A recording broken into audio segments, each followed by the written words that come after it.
Good morning, everyone.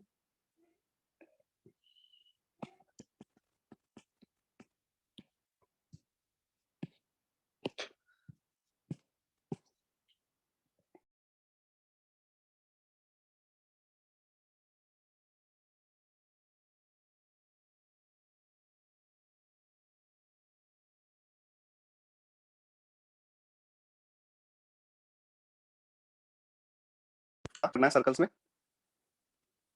Booklet के doubts अपन circles अभी complete करने के बाद ले लेंगे। थ्योरी वाइज कुछ पूछना है तो पहले बता दो।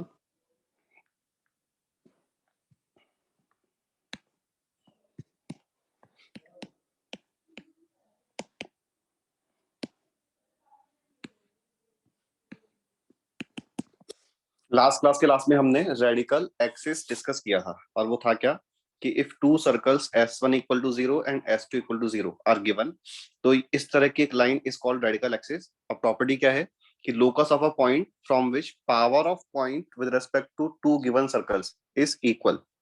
तो पी एच कॉमा के लिया और इसका दोनों सर्कल्स के रेस्पेक्ट में अगर पावर ऑफ पॉइंट इक्वल है तो equation of radical axis becomes S1 minus S2 equal to 0।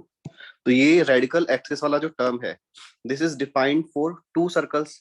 ठीक है, if we are given three circles, इस तरह से सर्कल्स गिवन है, first circle, second circle and third circle.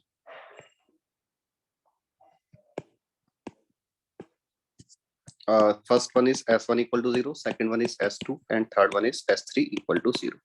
तो इनका अगर हम पेयर वाइज रेडिकल एक्सिस ले तो S1 और S2 का रेडिकल एक्सिस ये कुछ है, S1 एंड S3 का रेडिकल एक्सिस एंड S2 और S3 का रेडिकल एक्सिस। तो this line is S2 minus S3 equal to 0, this one is S1 minus S3 equal to 0 और ये वाली हो जाएगी S1 minus S2 equal to 0। Sushmita, which recording? yesterday तो कुछ डिस्कस किया ही नहीं था ना डाउट क्लास में, 5 मिनट में खत्म हो गई डाउट क्लास। तुमने अटेंड की थी क्या? किसी ने कल कोई डाउट पूछा ही नहीं था? ओके तो ये रेडिकल एक्सिस हैं and these three radical axes, these three lines intersect at a point, let's say this point is C, then C is called radical center of circles S1 equal to 0, S2 equal to 0 and S3 equal to 0। तो radical center जो term है, this is defined for three circles। radical axis का बात करेंगे तो we should use two circles S1 and S2 equal to 0 and for radical center we need three circles S1, S2 and S3 equal to 0 and if these circles, जैसे अभी हमने diagram बना रखा है, इन दिस केस तो ये circle सारे के सारे सेपरेटेड है, सर्कल्स इंटरसेक्टिंग भी हो सकते हैं। तो उस सिचुएशन में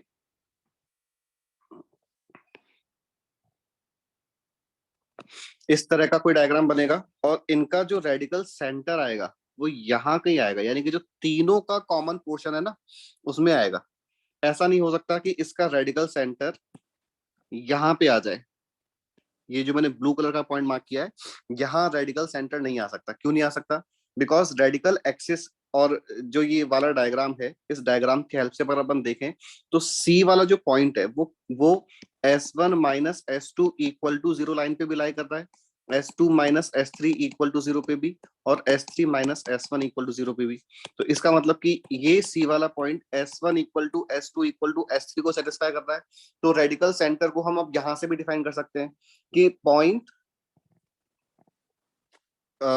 whose power with respect to given three circles is equal, a point whose power with respect to given three circles is equal। ठीक है, और पहले हमने क्या बोला था definition? Intersection points of pair wise radical. अगर नोट करना है तो अपन नोट भी कर लेते हैं यहाँ पे।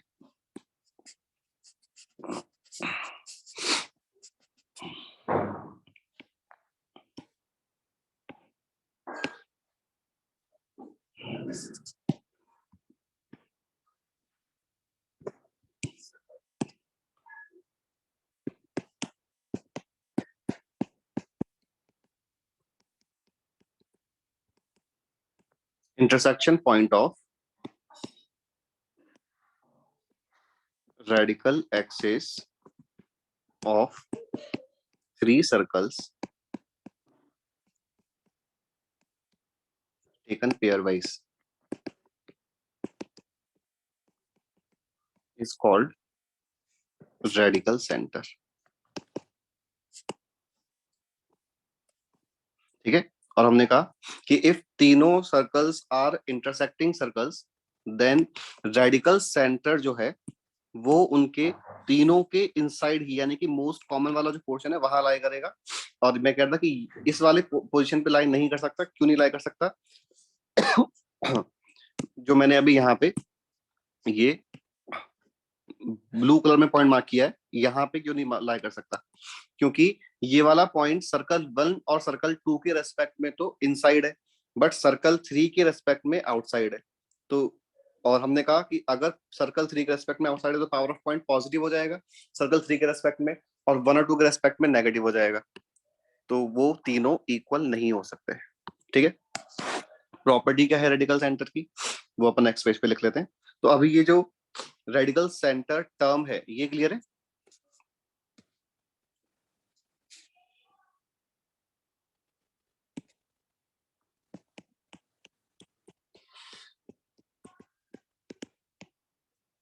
प्रॉपर्टीज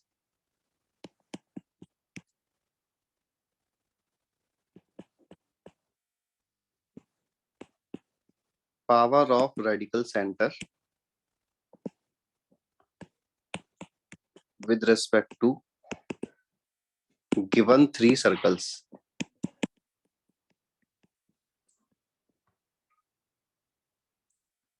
एक मिनट रुको, given three circles is equal.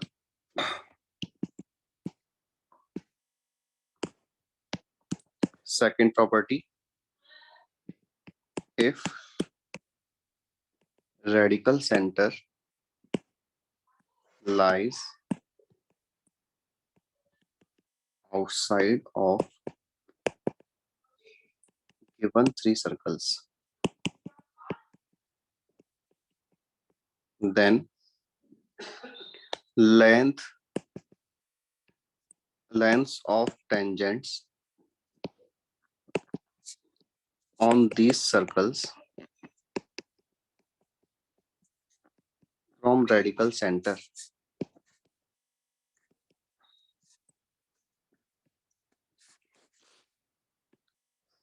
are same. एक बार देख लो डायग्राम में क्या कि रेडिकल सेंटर क्या चीज है कि हमने थ्री सर्कल्स दिए S1 equal to 0, S2 equal to 0 and S3 equal to 0। इनका पेयर वाइज रेडिकल एक्सिस लिया, तो फर्स्ट रेडिकल एक्सिस हो गया S1 minus S2 equal to 0, second one is S1 minus S3 equal to 0 and third one is S2 minus S3 equal to 0। These three lines are concurrent at point C, then this point C is called radical center, that is intersection point of radical axis of three circles is called radical center. Radical centre जो है वो या तो all three circles के बाहर लाई करेगा या फिर ऑल थ्री सर्कल्स के अंदर लाई करेगा। कभी ऐसा नहीं हो सकता कि टू सर्कल्स के बाहर एक सर्कल के अंदर लाई कर जाए या एक सर्कल के बाहर टू सर्कल के अंदर लाई कर जाए, ऐसा नहीं हो सकता। और इसका रीजन क्या है? इसका रीजन अपन ने नेक्स्ट पेज पे लिखा हुआ है। नेक्स्ट पेज पे अपन ने फर्स्ट पॉइंट यही लिखा है कि power of radical centre with respect to given three circles is equal. तो S1 is equal to S2 is equal to S3। तो अगर ये और ये पॉजिटिव है और ये नेगेटिव है तो ये कभी भी इक्वल नहीं हो सकते। ठीक है, तो या तो तीनों ही पॉजिटिव होंगे या फिर तीनों ही नेगेटिव होंगे और वो सेम वैल्यू आएगी। सेकंड है कि रेडिकल, बिल्कुल radical centre exist for three circles only.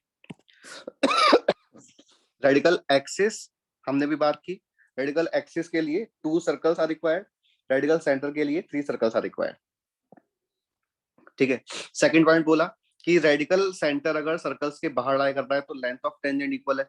Obvious ही बात है कि if S1 equal to S2 equal to S3 है तो लेंथ ऑफ टेंजेंट तो रूट ओवर S1 होता है, तो root over S1 equal to root over S2 equal to root over S3 भी हो जाएगा, तो लेंथ ऑफ टेंजेंट भी सेम हो गई। अब ये जो लेंथ ऑफ टेंजेंट सेम हुई है इससे फिर एक और प्रॉपर्टी बन जाती है और वो प्रॉपर्टी इस तरह से है, इन this case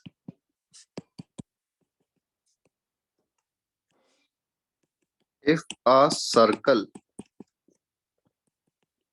is drawn with radical center as center of circle and length of tangent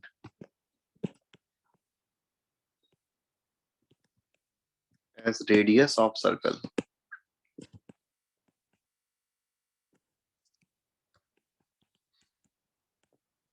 then this circle intersects given three circles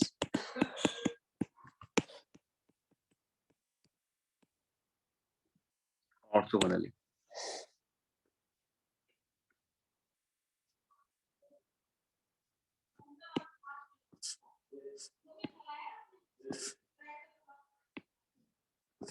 ऐसे कुछ डायग्राम होगा ना, तो उसका रेडिकल सेंटर भी यहां लाई करेगा।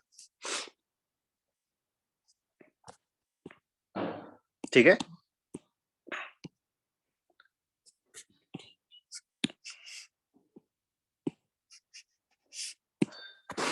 अब ये जो सेकंड पॉइंट है ना, इसमें इंपॉर्टेंट क्या है, फर्स्ट लाइन की if radical centre lies outside of the given circles, क्योंकि अगर रेडिकल सेंटर गिवन सर्कल्स के इनसाइड लाई कर गए तो अब हम इस वाले पॉइंट से किसी भी सर्कल पे टेंजेंट ड्रॉ कर ही नहीं सकते, बिकॉज पॉइंट सर्कल के अंदर है।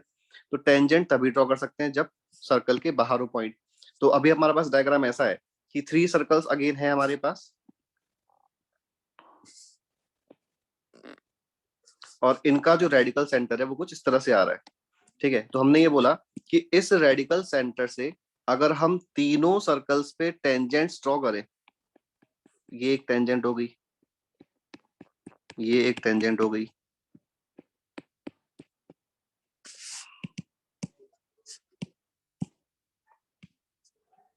और ये इस तरह से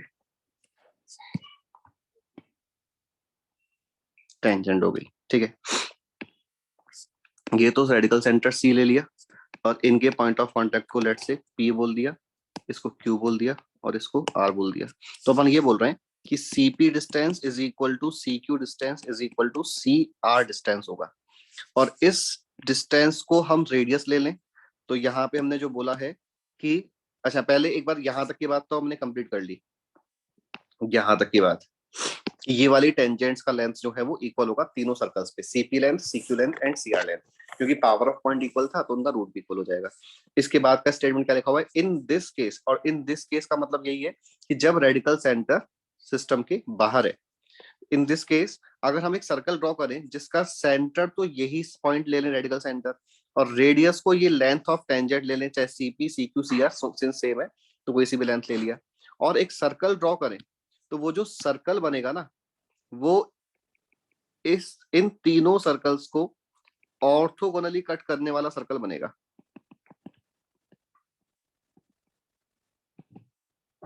अब डायग्राम थोड़ा सा इस तरह से बनेगा।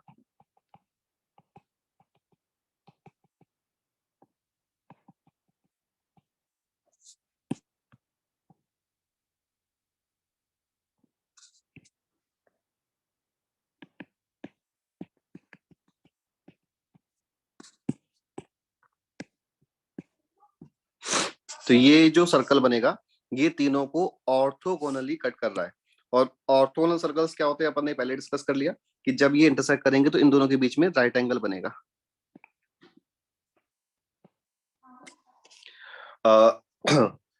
इसका प्रूफ क्या, अगर रेडिकल एक्सिस वाली चीज को रिकॉल करें तो वहां पे अपन ने ये बोला था कि अगर टू सर्कल्स इस तरह से हैं, ये इनकी रेडिकल एक्सिस है, और इन दोनों सर्कल्स को ऑर्थोगोनल कट करने वाले सर्कल के सेंटर का लोकस फाइंड करें तो वो रेडिकल एक्सिस से आ जाता है।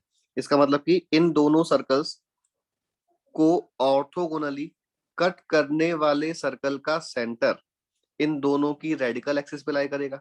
तो अगर हम इसी चीज को यहाँ पे यूज कर ले तो इन दोनों का सर्कल का इन दोनों सर्कल्स को ऑर्थोगोनली कट करने वाले सर्कल का सेंटर इन दोनों की एक्सिस पे लाई करेगा, ऐसे इन दोनों की एक्सिस पे भी लाई करेगा एंड इन दोनों की एक्सिस पे भी लाई करेगा।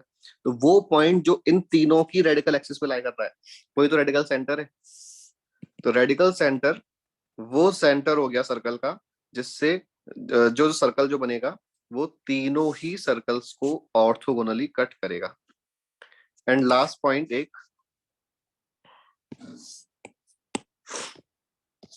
पॉइंट नंबर 3,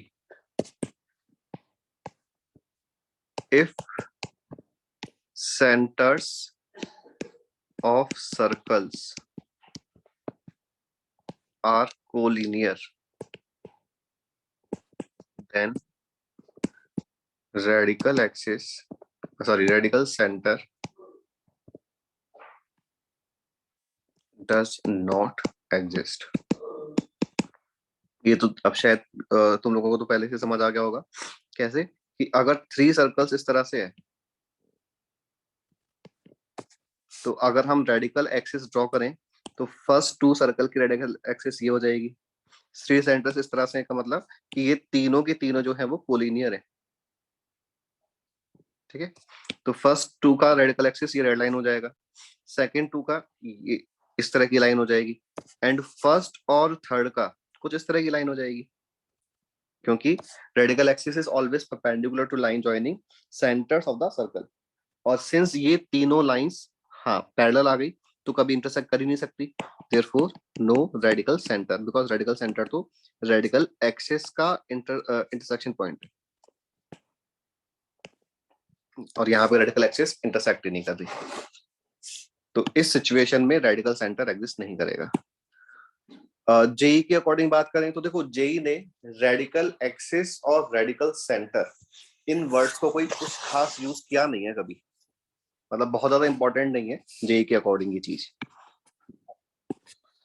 अपन कई सारी चीजें सिर्फ इसलिए भी पढ़ते हैं कि जेई का कोई भरोसा नहीं है, हो सकता है पूछ ले, लेकिन जिन पे जेई ने फ्रिक्वेंटली क्वेश्चंस पूछे हैं उन पे अपन भी क्वेश्चंस ज्यादा सॉल्व करते हैं और कंसेप्ट वाइज थोड़ा डिटेल में अपन समझते हैं। जिन पे कम पूछा है उन पे अपन कम क्वेश्चंस कर लेते हैं। अब इस पे क्वेश्चन किस तरह का बनता है, एक तो ये बोल दे कि 3 सर्कल्स की इक्वेशन गिवन है S1 equal to 0, S2 equal to 0, S3 equal to 0 and find radical centre of this system. तो तुम लोगों को क्लियर है क्या करना है कैलकुलेशन में? ही है एक बार सोच के देखो और समझ आ जाए तो बताना यस और नो। 3 सर्कल्स का इक्वेशन गिवन है and we have to find radical centre. और अगर समझ आ गया क्या करना है तो यस बोलो, ओनली ओजस को ही समझ आया है।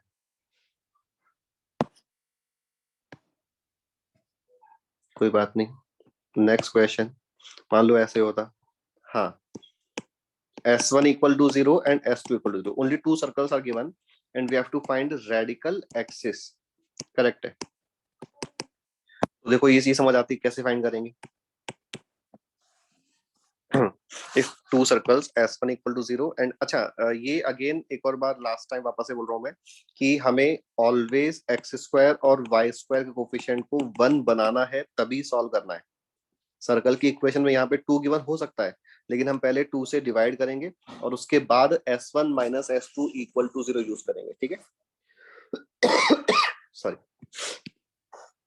तो अगर हमें 2 सर्कल्स गिवन है तो उनका रेडिकल एक्सिस उनके एक्स स्क्वायर वाई स्क्वायर के कोफिशिएंट्स को 1 बनाने के बाद अगर नहीं है तो फिर हम S1 minus S2 equal to 0 से लिख लेंगे।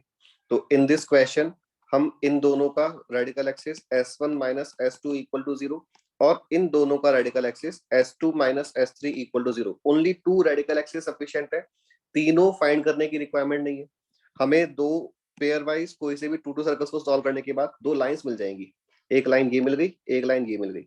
तो मान लो ये line first line L1 equal to 0 है, second line L2 equal to 0 है, तो इन दोनों लाइंस को सॉल्व करके x और y की वैल्यूज आ जाएंगी, वो रेडिकल सेंटर हो जाएगा।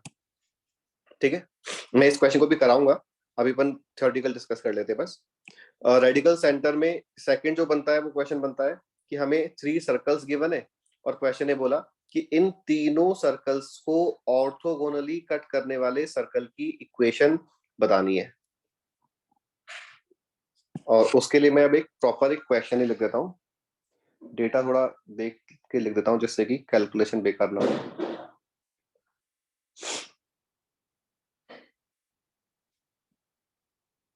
एक बार तुम लोग पहले सोचो, क्वेश्चन ये है कि हमें 3 सर्कल्स गिवन है, 3 सर्कल्स का मतलब उनका इक्वेशन गिवन है, and we have to find a circle which is orthogonal to given these circles. तो कैसे सॉल्व करेंगे? और नोट नंबर 2 पढ़ लो एक बार, ये मैंने नोट नंबर 2 में ही बताया हुआ है जितने मैं क्वेश्चंस लिखता हूँ।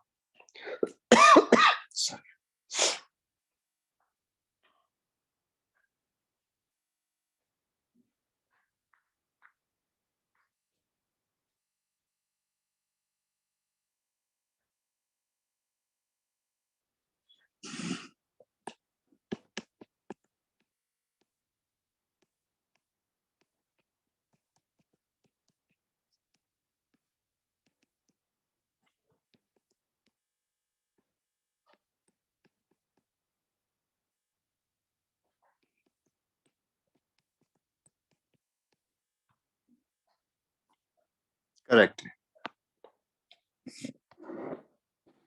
Find equation of a circle which intersects the circles. First circle is x square plus y square minus 2x plus 3y equal to 7. Second is x square plus y square plus 5x minus 5y plus 9 equal to 0. And third is x square plus y square plus 7x minus 9y plus 29 equal to 0.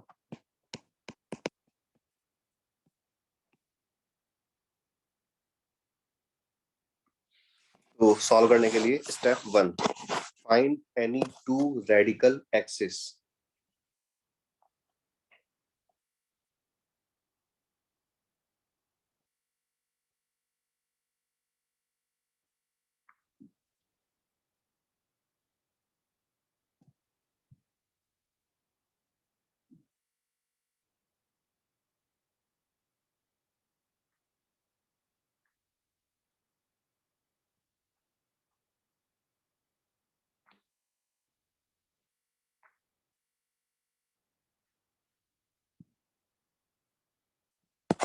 अगर हमने S1 minus S2 किया या S2 minus S1 कर लो, एक ही बात है, तो 5 minus 2 7 minus 5 minus 3 minus 8 और 9 प्लस 7 16।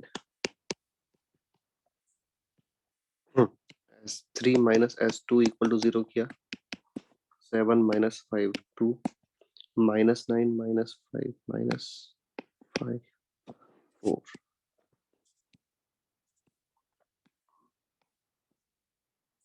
29 minus 9 is 20। ठीक है, तो ये एक रेडिकल एक्सिस हो गई, ये सेकंड। इन दोनों से x और y का वैल्यू फाइंड करेंगे। तो x equal to 2y minus 10 put किया,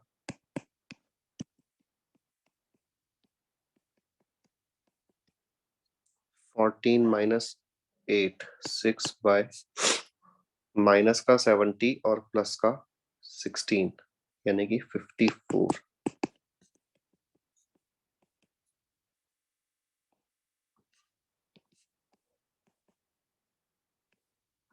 देखना ये आ रहा है क्या?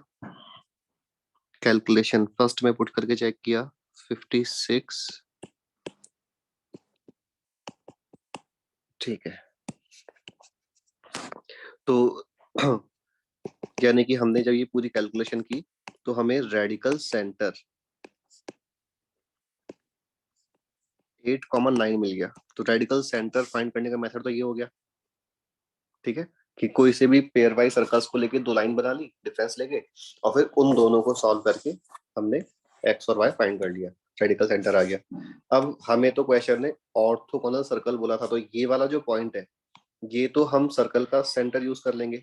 रेडियस के लिए हम कोई से भी एक सर्कल पे लेंथ ऑफ टेंजेंट फाइंड करेंगे, एनी वन सर्कल पे, और वो सेम आएगी तीनों सर्कल्स के लिए। तो हमने फर्स्ट पे फाइंड किया, तो लेंथ ऑफ टेंजेंट हो जाएगा √64 प्लस 81 माइनस 16 प्लस 27 माइनस 7। हाँ, कैलकुलेशन की तो 8 प्लस 6 145, 145 माइनस 10 140, 135 129, 129 प्लस 20 149 आ रहा है। एक बार और तुम लोग देख लेना। तो इसको हम रेडियस ऑफ सर्कल ले लेंगे और इसको हम सेंटर ऑफ सर्कल ले लेंगे। ठीक है, तो आंसर क्या हो जाएगा हमारा क्वेश्चन का? x minus 8 whole square plus y minus 9 whole square is equal to 149। समझ आ गया पूरा सॉल्यूशन? तो हमने इस क्वेश्चन में radical centre, radical axis find कैसे करते हैं ये भी कवर किया है, रेडिकल सेंटर कैसे फाइंड करते हैं ये भी कवर किया है, और एक circle which is orthogonal to given three circles कैसे फाइंड करते हैं ये भी कवर किया है। ठीक है, अगर हमें रेडिकल सेंटर का कंसेप्ट नहीं पता होता और हमें ये वाला क्वेश्चन सॉल्व करना होता, तो भी हम विदाउट यूजिंग रेडिकल सेंटर इस कंसेप्ट को सॉल्व कर सकते हैं by using condition of orthogonal circles. एक मिनट, मैंने एक क्वेश्चन जो है वो कंप्लीट लिखा ही नहीं है ना। क्वेश्चन में मैंने लिखा है find equation of a circle which intersects the circle this this and this. Last में एक वर्ड मिसिंग है, दैट इज ऑर्थोगोनली।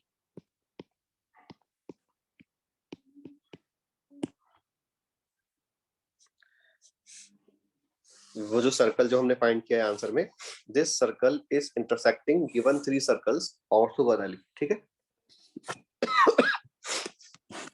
हाँ, तो मैं ये कह रहा था कि अगर हमें रेडिकल सेंटर का कंसेप्ट नहीं पता है तो भी हम इस क्वेश्चन को सॉल्व कर सकते हैं by using concept of orthogonality. वो हमने पहले डिस्कस किया था ना कंडीशन, कि if two circles are orthogonal circles then 2g1 g2 plus 2f1 f2 is equal to c1 plus c2। तो ये वाली कंडीशन हम यूज कर लेंगे कैसे, कि जो रिक्वायर्ड सर्कल है ये हम अज्यूम कर लें कि let this circle be X square plus Y square plus 2g(x1 plus 2g(x plus 2fy plus c equal to 0। ये सर्कल मान लिया अपन ने। अब ये वाला जो सर्कल हमने अज्यूम किया है, this circle is orthogonal to this circle, तो 2g1 g2 plus 2f1 f2 equal to c1 plus c2 condition से gfc में इक्वेशन नंबर 1 आ जाएगा, यहां से इक्वेशन नंबर 2 आ जाएगा, और यहां से इक्वेशन नंबर 3 आ जाएगा। 3 इक्वेशन एंड 3 वेरिएबल जीएफसी के लिए सॉल्व कर लेंगे, तो वहां से भी अपन इस क्वेश्चन को सॉल्व कर सकते थे। ठीक है,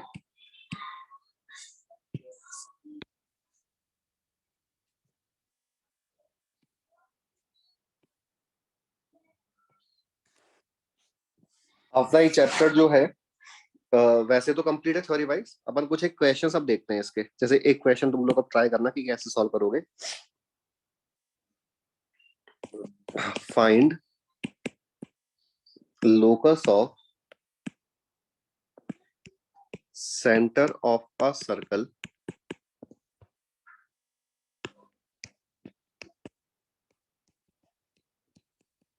which bisects the circumference of circles x square plus y square equal to 4 and x square plus y square minus 2x plus 6y plus 1 equal to 0।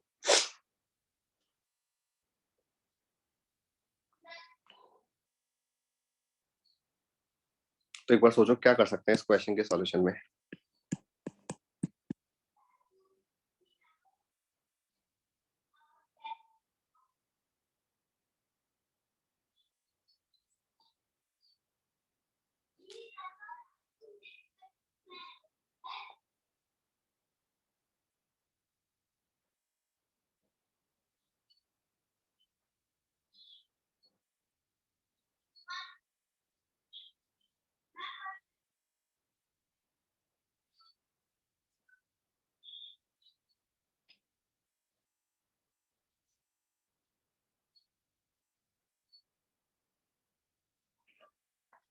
कुछ समझ आया? देखो जब भी देखो इन जनरल जो लोकस के क्वेश्चंस होते हैं उनमें हम जिस पॉइंट का लोकस फाइंड करना होता है उसको अपन एच कॉमा के ले लेते हैं। लेकिन इन केस ऑफ सर्कल अगर क्वेश्चन ने कभी भी locus of centre of circle पूछा है ना, तो फिर अपन मेथड क्या प्रेफर करेंगे कि सबसे पहले उस सर्कल को एज्यूम कर लेंगे कि let the circle be X square plus Y square plus 2gx plus 2fy plus c equal to 0। ठीक है, तो इसका मतलब कि हमें centre which is minus G minus F का लोकस फाइंड करना है। ठीक है, अब क्वेश्चन की कंडीशन है कि ये जो वेरिएबल सर्कल अपन ने एज्यूम किया है, ये वाला सर्कल, ये सर्कल गिवन दोनों फिक्स सर्कल्स के सरकमफेरेंस को बाइसेक्ट कर रहा है। मान लो गिवन दोनों फिक्स सर्कल्स इस तरह से हैं, एक सर्कल ऐसे है एंड सेकंड सर्कल कुछ ऐसे है। ठीक है, थोड़ा मैं इसको पास में आता हूँ जिससे कि डायग्राम छोटा बने। तो सेकंड सर्कल कुछ इस तरह से है, इन दोनों के सरकमफेरेंस को बाइसेक्ट करने वाला सर्कल कुछ इस तरह से बनेगा।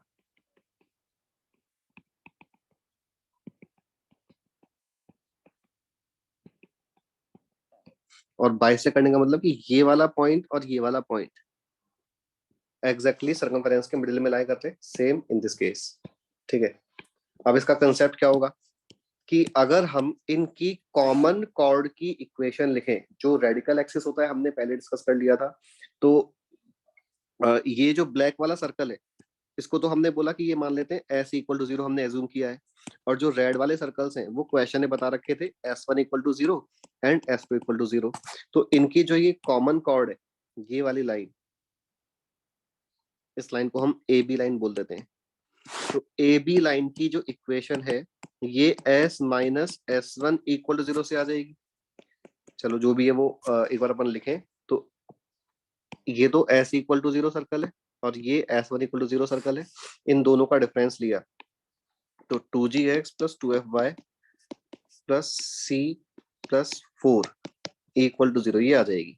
ठीक है, लेकिन इस लाइन में अब कंडीशन क्या लगाएं? तो मैं अब डायग्राम देख के समझ आ गया होगा या आ जाना चाहिए कि ये जो ए बी लाइन है ये फर्स्ट सर्कल के सेंटर से पास करेगी।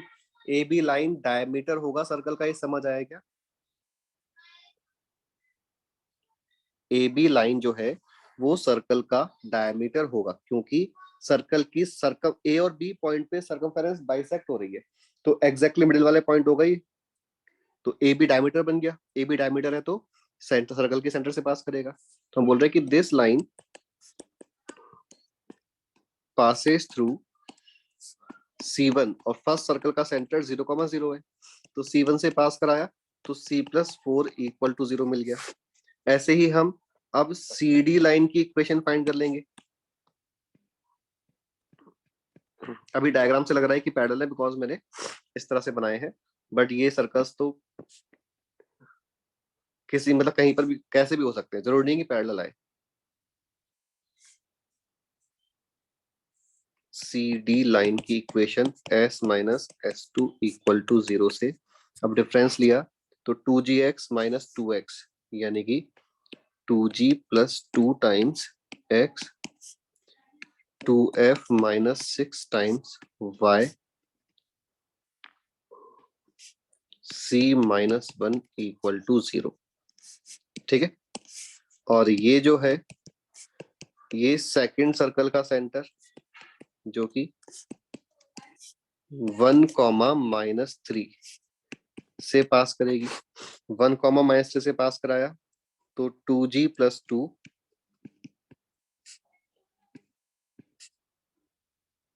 अब थोड़ा सा कैलकुलेशन वाला पार्ट आ जाएगा, minus 6f plus 18 plus c minus 1 equal to 0। ये आ जाएगा, यहाँ से c का वैल्यू -4 था, ये यहाँ पे पुट किया तो इसके बाद का पोर्शन में यहाँ लिख देता हूँ इसी पेज पे। तो ये है हमने बोला है 2g minus 6f plus 2 plus 18 20 20 plus 20 minus 1 19 plus C equal to 0। C का वैल्यू -4 यूज करेंगे तो 2g minus 6f plus 15 equal to 0। और फिर लोकस्ट किसका चाहिए था, माइनस जी माइनस एफ का, locus of minus G comma minus F. जब भी हमें h कॉमा के का लोकस चाहिए तो h के प्लेस पे x लिखते हैं, तो इन दिस केस माइनस जी के प्लेस पे x लिखेंगे। दैट मीन्स g के प्लेस पे माइनस x लिखेंगे, तो ये -2x plus 6y plus 15 equal to 0 बन जाएगा। देखना ये लास्ट स्टेप भी इंपॉर्टेंट है कि हमने माइनस जी माइनस एफ का लोकस फाइंड किया है, तो माइनस जी के प्लेस पे हमने x लिखा है, तो g के प्लेस पे माइनस एक्स और f के प्लेस पे माइनस वाई रिप्लेस किया है। तो ये ओवरऑल सॉल्यूशन है। तो एक बार देखो कि पूरा सॉल्यूशन कंसेप्ट समझ आएगा।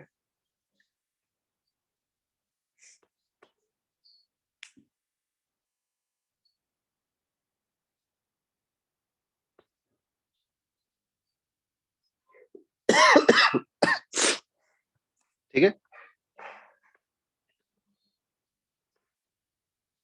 Second and third step. Second and third step में मैं नेक्स्ट पेज पे एक बार वापस एक्सप्लेन करता हूँ कि हमने ये बोला था क्वेश्चन में कि दो तो फिक्स सर्कल्स गिवन है और एक वेरिएबल सर्कल का सेंटर का लोकस चाहिए जो इन दोनों की सरकमफेरेंस को बाइसेक्ट कर रहा है। तो बाइसेक्ट करने का मतलब क्या है कि ये भी पाई आर लेंथ और ये भी पाई आर लेंथ, इसका मतलब कि ये एग्जैक्टली इक्वल पार्ट्स में, टू इक्वल पार्ट्स में डिवाइड कर रहा है सर्कल को। तो ये जो लाइन है, जो कॉमन कॉर्ड हमने बना रखी है, ये इस वाले सर्कल का डायमीटर हो गई। कॉमन कॉर्ड की इक्वेशन हम s1 माइनस s2 इक्वल 0 से फाइंड कर लेते हैं। तो जो हमने लास्ट पेज पे ए बी जो कॉमन कॉर्ड बोल रखा है, ए और बी पॉइंट डायग्राम में देख लो, तो इसकी equation s minus s1 equal to 0 से फाइंड की है। s तो वेरिएबल सर्कल है जो हमने अज्यूम किया है,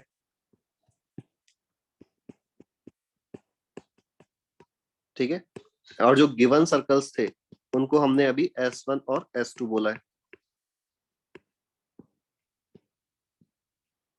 तो s minus s1 equal to 0 से कॉमन कॉर्ड आ गई। कॉमन कॉर्ड डायग्राम के अकॉर्डिंग फर्स्ट सर्कल के सेंटर से पास कर रही है एंड फर्स्ट सर्कल का सेंटर इज 0,0, तो इससे पास करा दी। ऐसे ही सेकंड सर्कल और वेरिएबल सर्कल की common chord s minus s2 equal to 0 से, और इसको हमने सेकंड सर्कल के सेंटर से पास करा दिया।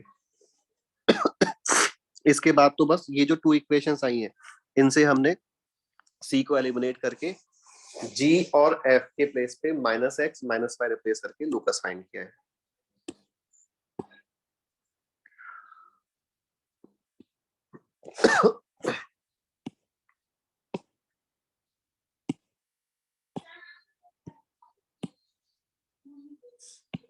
ठीक है,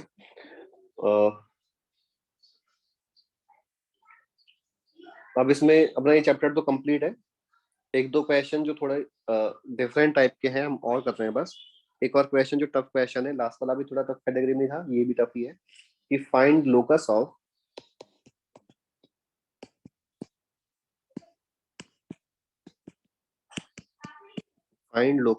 mid point of chords of a circle x square plus y square equal to 4 such that the segment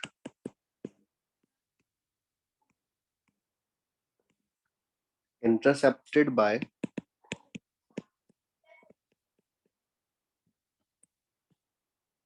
the chord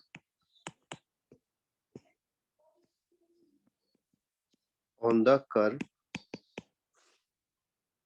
is given as x square minus 2x minus 2y equal to 0 subtends right angle at origin।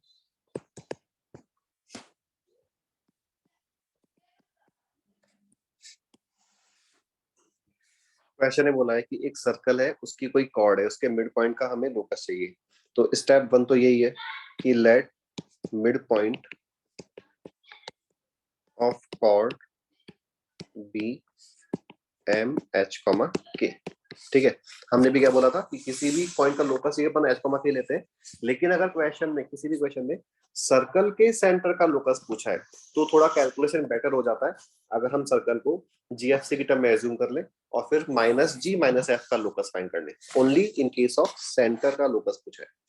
ठीक है, but यहाँ तो mid point का locus पूछा है तो mid point को अपन H comma के ले लिया। इक्वेशन ऑफ कॉर्ड नहीं, सिंस कॉर्ड वेरिएबल है तभी तो लोकस आ रहा है। अगर तुमने कॉर्ड को फिक्स कर लिया तो लोकस ही नहीं आएगा। अगर तुमने कॉर्ड को डायमीटर ले लिया तो फिर मिड पॉइंट सेंटर फिक्स हो गया। Equation of chord, chord with middle point का equation t equal to s1 से आता है, ध्यान है। और इन दिस केस t हो जाएगा hx plus ky minus 4 is equal to h square plus k square minus 4।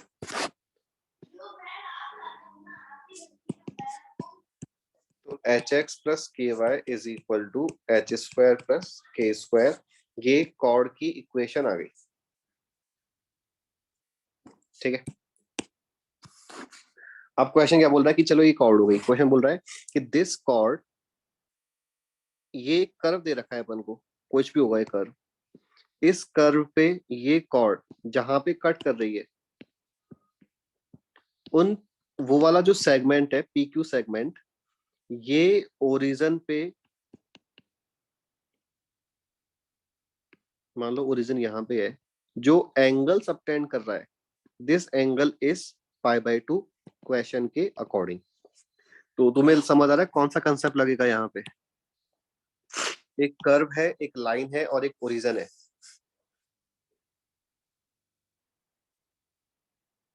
Second degree का कर्व है, एक लाइन है एंड ओरिजिन है, और हमें ओरिजिन से इन पॉइंट्स पी और क्यू को ज्वाइन करना है। तो हम कौन से कंसेप्ट की बात कर रहे हैं? ओजस ने करेक्ट बोला है कि हमें यहाँ पे होमोजेनाइज करना होगा। और मैंने उस टाइम भी बोला था कि ये कंसेप्ट ऐसा कंसेप्ट है जो अप्लाई करने में तो सिंपल है, लेकिन कई बार समझ नहीं आता क्वेश्चन को देख के कि हमें होमोजेनाइज करना है। ठीक है, तो इन दिस केस हमें होमोजेनाइज करना है। तो कैसे करते हैं होमोजेनाइज?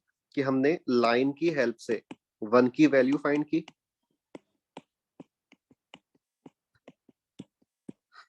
कर्व जो दे रखा है उसमें जो डिग्री 1 के टर्म्स हैं उनको 1 से मल्टीप्लाई किया, एक्स स्क्वायर तो ऑलरेडी डिग्री 2 का टर्म है,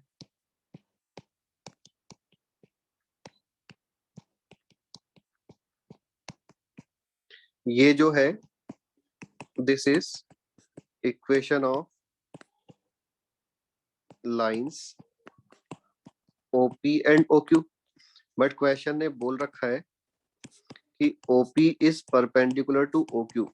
That means coefficient of x square plus coefficient of y square equal to 0.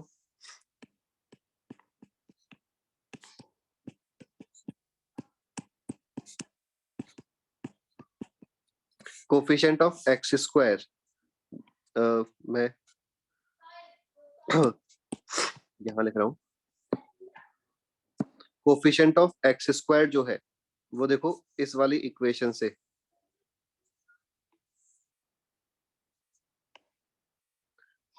एक तो 1 आ रहा है और दूसरा आ रहा है माइनस का 2h upon h square plus k square. देखना समझ आएगा।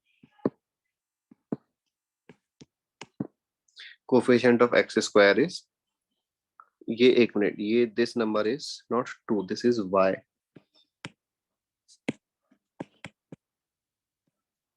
हाँ, तो कोफिशिएंट ऑफ एक्स स्क्वायर आ रहा है 1 minus 2h upon h square plus k square. Coefficient of y square आ रहा है -2k upon h square plus k square, और इसे हमें इक्वल टू 0 करना है।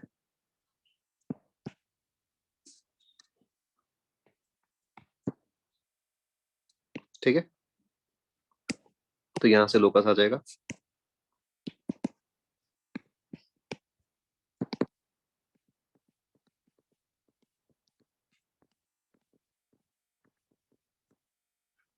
ये तो कैलकुलेशन वाला पार्ट है।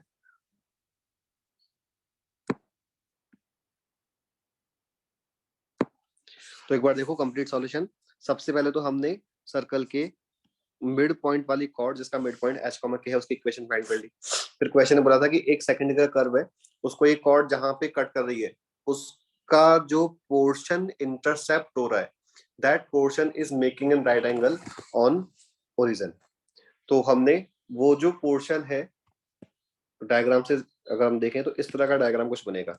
तो हमने होमोजेनाइज करके ओपी एंड ओक्यू लाइंस की कंबाइंड इक्वेशन फाइंड की, और फिर since OP and OQ are perpendicular to each other तो coefficient of x square plus coefficient of Y square equal to 0 वाली कंडीशन अप्लाई कर दी, जिससे कि एच के में रिलेशन आ गया। एच के में जो रिलेशन आया है उससे हमने लोकस फाइंड कर लिया। तो राइट साइड में एक बार देख लो कि हमने होमोजेनाइज करने के लिए लाइन की हेल्प से वन की वैल्यू फाइंड की।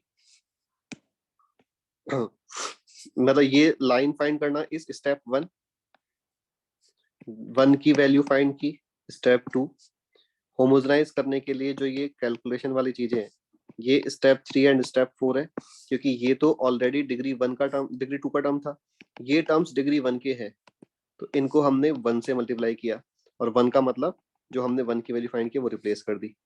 फिर हमने कहा कि since these two lines are perpendicular to each other, तो परपेंडिकुलर होने की condition coefficient of x square plus coefficient of Y square equal to 0 लगा दी। कैलकुलेशन में अब ये स्टेप 6 है कि first bracket coefficient of x square लिखा हुआ है, second bracket coefficient of Y square लिखा हुआ है, और लास्ट स्टेप 7 कि हमने एच के प्लेस पे एक्स और के प्लेस पे वाई रिप्लेस कर दिया। अब एक बार देखो स्टेप वाइज कोई डाउट है तो बताओ।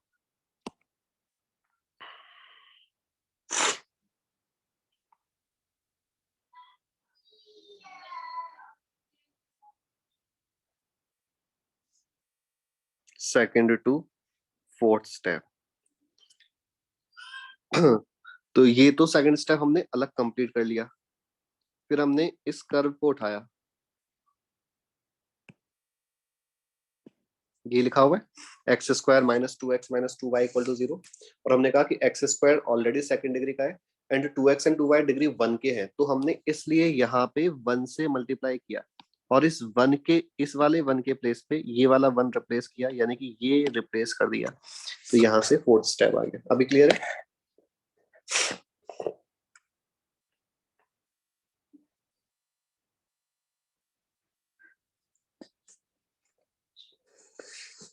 तो ये मैं वही क्वेश्चन ले रहा हूँ जो थोड़े से मतलब जनरल वे, मतलब सिंपल क्वेश्चंस नहीं है, कुछ अलग करना होगा अपन को।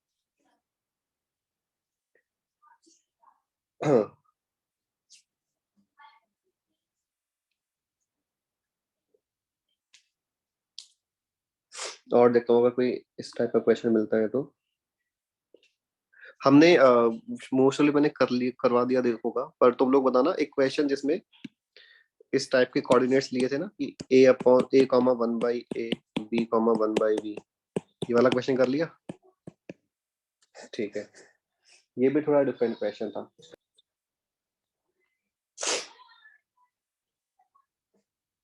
ए B C D is equal to one, ठीक है।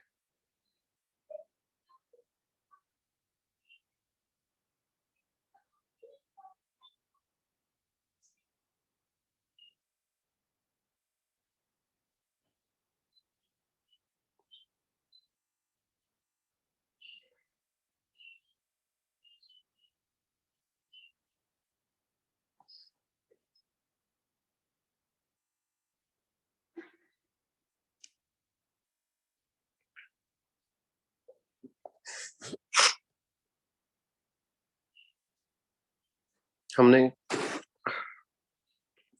एक क्वेश्चन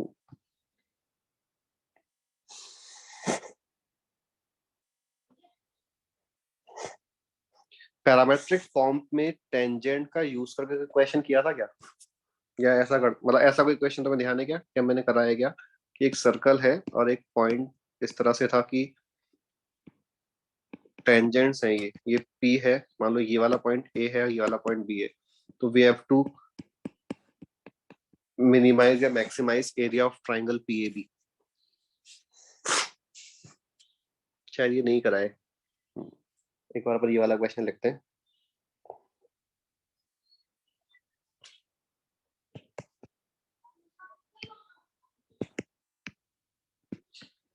tangents are drawn,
तो इस तरह से है।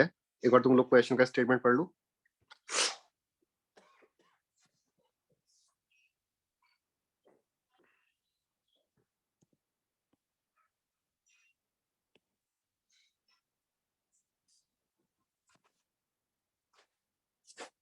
बोला ना कि जैसे पैरामेट्रिक फॉर्म का सर्कल में रेयरली यूज होता है, लेकिन रेयरली में जैसे अब ये वाला क्वेश्चन है इसमें अपन पैरामेट्रिक फॉर्म का यूज करेंगे टेंजेंट का। कि क्वेश्चन ने एक सर्कल फिक्स सर्कल बोल रखा है, x square plus Y square equal to 50। तो अपन को पता है कि ये स्टैंडर्ड सर्कल है, इस तरह से होगा एक्स वाई प्लेन में। फिर क्वेश्चन ने बोला है कि एक पॉइंट लेना है P on positive x axis ले लिया, पॉइंट P से टेंजेंट्स ड्रॉ की,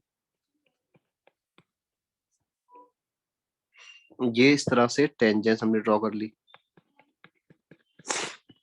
since circle completely x axis के और सिमेट्रिक है तो टेंजेंट भी सिमेट्रिक है, और ये टेंजेंट का intersection point with y axis question ने ए और बी बोला हुआ है, and we have to minimize the area of triangle P A B. ठीक है, अब इसमें मेथड क्या होगा कि जिस पॉइंट पे ये टेंजेंट है, अगर हमने पॉइंट पी को कुछ एक्स कॉमा जीरो या अल्फा कॉमा जीरो लेके शुरू किया तो लेंथी हो जाएगा, सॉल्व तो हो जाएगा, लेकिन उस केस में हमें फिर डिफ्रेंशिएट करके एरिया को मिनिमाइज करना पड़ेगा, जो कैलकुलेशन वाइज जो है वो लेंथी हो जाएगा। तो यहाँ पे थोड़ा बेटर अप्रोच क्या है कि जो जिस पॉइंट पे ये टेंजेंट सर्कल को टच कर रही है उस पॉइंट को हम अभी जैसे इसको क्यू बोल देते हैं, तो इसको हमने क्यू थीटा ले लिया।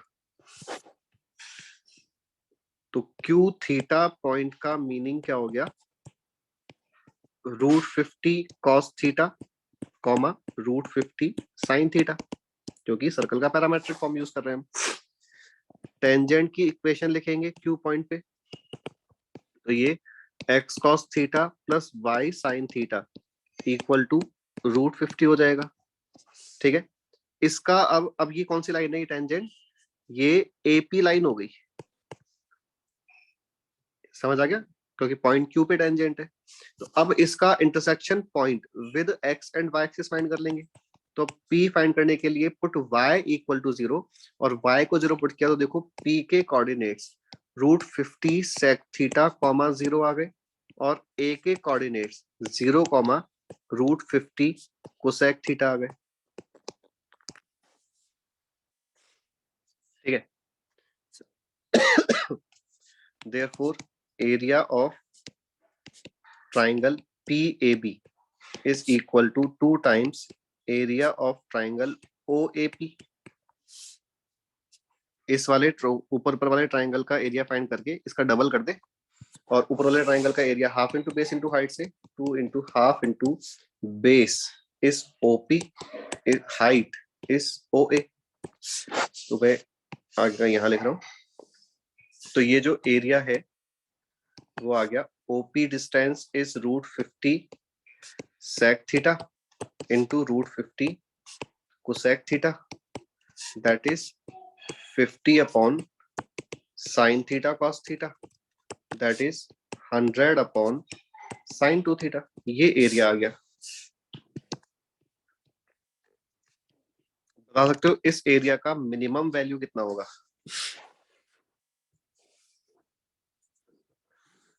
थीटा की वैल्यू हम क्या फिक्स कर दें कि ये एरिया मिनिमम हो जाए?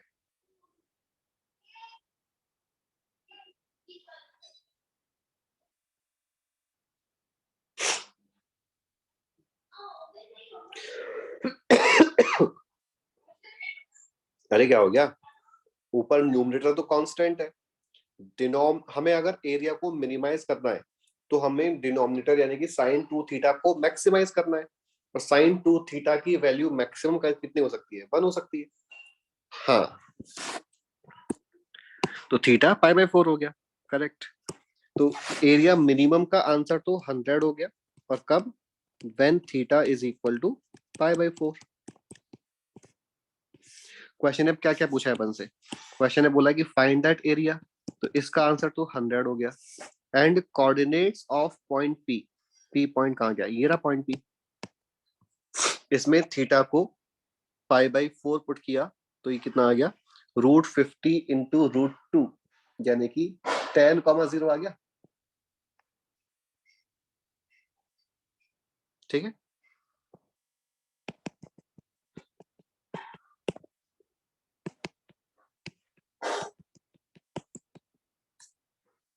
थीटा को पाई बाय 4 पुट करने से पी पॉइंट के कोऑर्डिनेट्स 10,0 बन रहा है। तो इस तरह से हम ये डिफरेंट डिफरेंट आपके क्वेश्चन सॉल्व कर सकते हैं।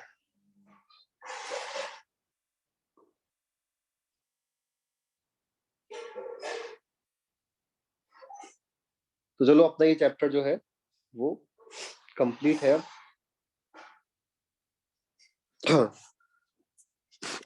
अब लास्ट क्लास में कुछ ने बोला था ना कि अपन पहला स्टेप ही नहीं समझे, बाद में समझे। फर्स्ट स्टेप में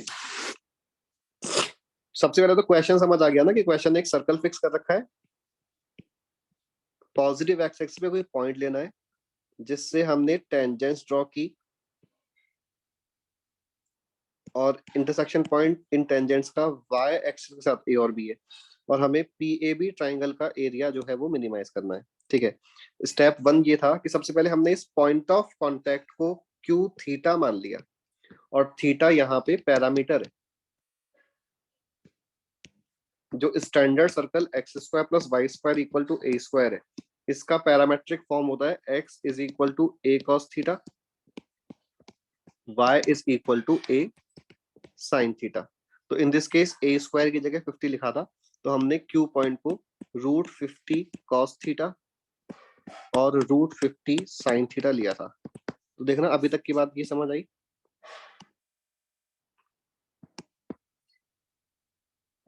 इसके बाद हमने टेंजेंट की इक्वेशन लिखी। टेंजेंट की इक्वेशन अगर हमें पॉइंट पता है तो हम t इक्वल टू 0 से लिखते हैं, तो वो x(x1) plus y(y1) is equal to a square होती इस सर्कल के लिए। x की जगह तो हमने a cos थीटा पुट किया, सॉरी x1 की जगह पे, और y1 के प्लेस पे ये रख दिया।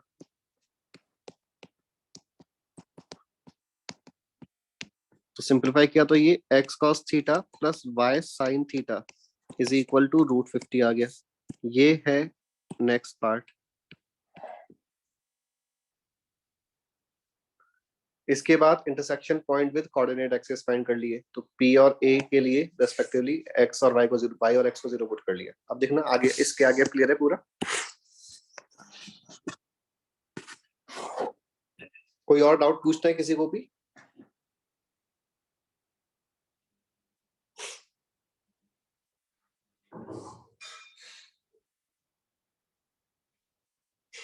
ओके, कल कुछ लोगों ने बोला था सर्कल्स के बुकलेट में डिस्कशन के लिए, तो सर्कल की बुकलेट में कुछ कोई डाउट पूछना तो बताओ।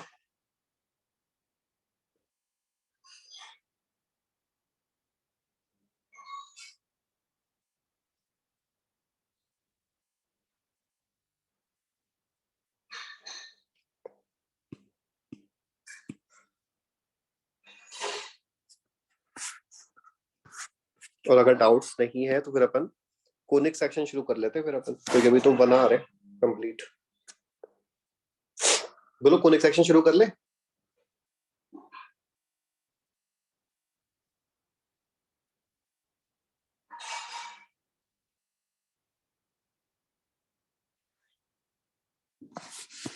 ठीक। नो।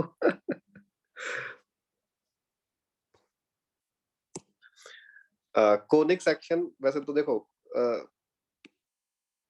चलो कोनिक सेक्शन शुरू करते हैं, बट उससे पहले वो सारे के सारे पॉइंट्स जो सर्कल्स का हम कोनिक सेक्शन में यूज करेंगे वो मैं रिवाइज करा रहा हूँ अभी।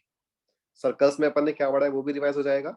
और मेरा एम लेकिन सर्कल का रिवीजन नहीं है, मेरा एम है कोनिक सेक्शन तुम्हें क्विकली समझ आए।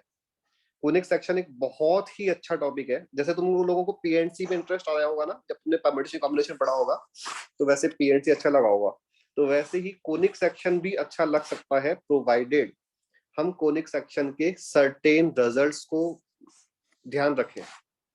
वहां पे सिमेट्री इतनी ज्यादा है कि सिमेट्री की हेल्प से ही बिना पेन चलाए भी कई बार क्वेश्चन सॉल्व हो जाते हैं, लेकिन सिमेट्री को हमें फिर ध्यान रखना पड़ेगा, अदरवाइज हर एक क्वेश्चन में डेरिवेशन करने बैठोगे तो फिर एग्जाम में बहुत टाइम लगेगा। तो सर्कल के वो पॉइंट्स जो हमें कोनिक सेक्शन में यूजफुल है और सर्कल के कंप्लीट पॉइंट्स का अपन रिवीजन करें। अब तुम लोग ये सोच से जाना कि जो भी मैं बोल रहा हूँ उस क्वेश्चन को सॉल्व कैसे करना है। ठीक है, सबसे पहली चीज तो सर्कल की डिफरेंट डिफरेंट फॉर्म में इक्वेशंस पता होनी चाहिए कि स्टैंडर्ड सर्कल हमने किसे बोला। उसके बाद सेंटर रेडियस फॉर्म में इक्वेशन क्या होती है, कैसी दिखती है इक्वेशन। इसके बाद डायमेट्रिक फॉर्म में इक्वेशन कैसी दिखती है, पैरामेट्रिक फॉर्म में इक्वेशन, एंड जनरल इक्वेशन। तो स्टैंडर्ड में तो सेंटर 0 0 है, इसमें सेंटर कुछ भी फिक्स कर लिया, रेडियस फिक्स कर ली, तो x minus x one whole square plus y minus y one whole square equal to r square. Diametric form में इक्वेशन का मीनिंग क्या है कि अगर हमें सर्कल के कोई से भी एक डायमीटर के एंड पॉइंट्स गिवन है, पी और क्यू के कोऑर्डिनेट्स दे रखे हैं x1 y1 और x2 y2, तो equation is x minus x1 x minus x2 plus y minus y1 y minus y2 equal to 0। ठीक है, पैरामेट्रिक फॉर्म में इक्वेशन दिखने में बिल्कुल सेम है जो स्ट्रेट लाइन का पैरामेट्रिक फॉर्म है, लेकिन डिफरेंस है कि इन this case theta is parameter and r is radius and x1 y1 centre के कोऑर्डिनेट्स हैं। Any point on this circle can be taken as x1 plus r cos theta, y1 plus r sin theta। General form जो हम GFC के term में circle assume करते हैं कि x square plus Y square plus 2gx plus 2fy plus c equal to 0। In this case centre is minus g comma minus f and radius is root over g square plus f square minus c। तो सबसे पहले हमने जो भी हम curve की बात कर रहे हैं इन दिस केस सर्कल की इक्वेशन पढ़ी। पैराबोला जब हम पढ़ेंगे तो पैराबोला में इतनी परेशानी नहीं है, पैराबोला में ओनली इक्वेशन हम y square equal to 4ax discuss करेंगे। लेकिन सर्कल के केस में तो क्या था कि बस दो ही चीजें सर्कल के पास कि सेंटर है और रेडियस है। ठीक है, तो इसलिए सर्कल कुछ ज्यादा मतलब परेशान नहीं करता फिगर के according.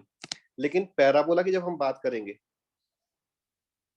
Conic section is this parabola ellipse hyperbola. अभी मैं कोनिक सेक्शन का मीनिंग भी बताऊंगा, लेकिन हम जब पैराबोला की बात करेंगे ना, तो पैराबोला में अनलाइक सर्कल बहुत सारी चीजें हैं।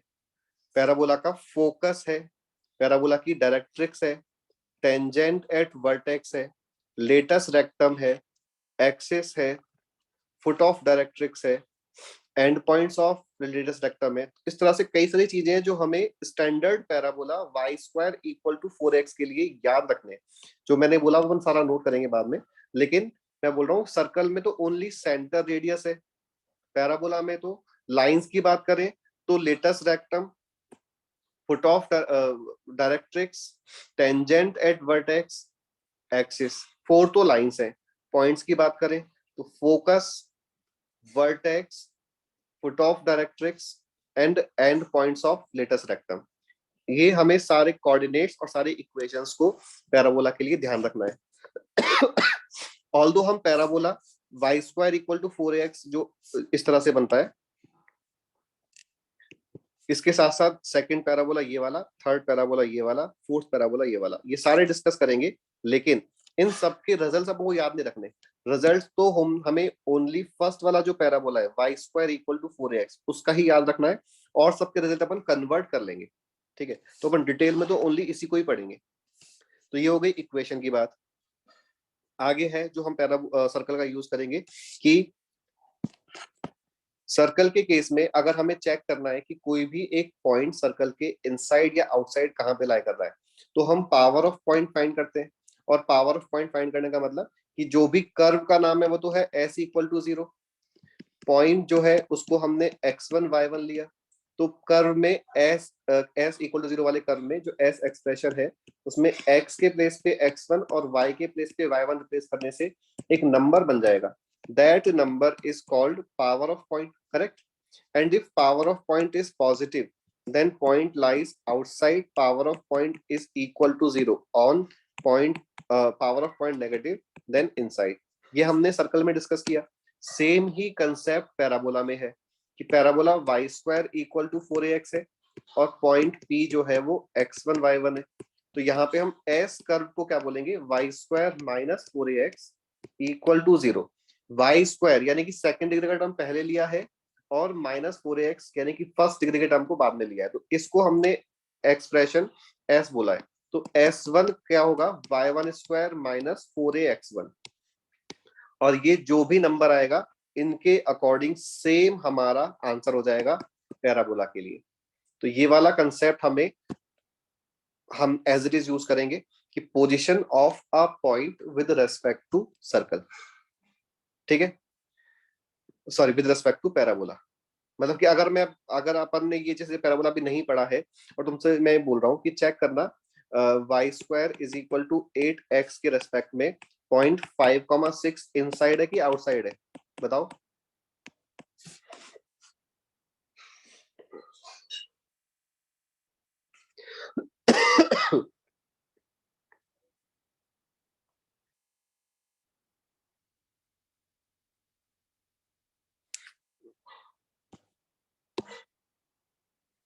तो लोगों ने आंसर बोला है आउटसाइड। आउटसाइड हम y1 square minus 8x1, y1 square is 36 and 8x1 is, तुम्हारा आउटसाइड क्यों आ रहा है?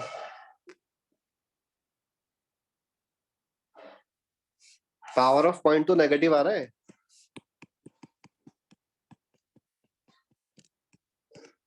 तो पावर ऑफ पॉइंट नेगेटिव है तो इनसाइड लाई करेगा।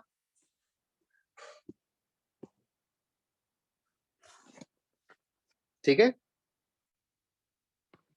पावर ऑफ पॉइंट नेगेटिव आ रहा है तो इनसाइड लाई करेगा। ठीक है, तो ये कंसेप्ट जो हमने सर्कल में डिस्कस किया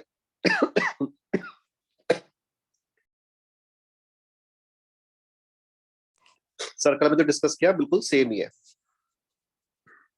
आगे सर्कल में हमने डिस्कस किया कि एक लाइन है और वो सर्कल के रेस्पेक्ट में सर्कल के बाहर लाई कर रही है, या सर्कल पे टेंजेंट है, या सर्कल पे कॉर्ड है। ये चेक करने का मेथड एक बार देखो, ध्यान है क्या? लाइन की position with respect to circle. तो हम P और R को सर्कल में कंपेयर कर लेते हैं कि if P is greater than R then outside, P is equal to R then मतलब tangent, and P is less than R then chord. ठीक है, ये हमने सर्कल के केस में इसलिए किया बिकॉज सर्कल के केस में सेंटर की वजह से ये वाली कैलकुलेशन थोड़ी क्विकली हो जाती है। अदरवाइज हम इसका जो जनरल मेथड है वो भी लगा सकते थे सर्कल में, और या फिर पैराबोला, एलिप्स एंड हाइपरबोला में। वो मेथड क्या है कि जब भी हमें कोई भी एक सेकेंड डिग्री कर्व दे रखा है, अभी तक सभी लोगों को वर्ड सेकेंड डिग्री कर्व का मीनिंग समझ आ गया होगा, जिसमें एक्स वाई का वेरिएबल पावर मैक्सिमम 2 आता है। तो सेकेंड डिग्री कर्व गिवन है और एक लाइन गिवन है। अब वो लाइन या तो उस कर्व के बिल्कुल बाहर बाहर से पास कर जाएगी, या फिर उस कर्व को टच करते हुए निकल जाएगी, या फिर उस कर्व को two real and distinct point पे कट करते हुए पास करेगी। तो पोजीशन चेक करने का जो मेथड है वो क्या है कि y square is equal to 4x second degree curve है, y is equal to mx plus c, वो लाइन है। इन दोनों से x या y को एलिमिनेट करके y या x में क्वाड्रेटिक बना लो। जैसे अपन y की वैल्यू को पुट करें तो ये mx plus c whole square minus 4ax equal to 0। तो एक क्वाड्रेटिक बन गई। इस क्वाड्रेटिक का d फाइंड कर लो। अब हमें पता है कि d पॉजिटिव आएगा या 0 आएगा या नेगेटिव आएगा। तो बताना अगर पॉजिटिव आएगा तो सिचुएशन नंबर 1, 2 और 3 कौन सा केस हुआ if d is positive?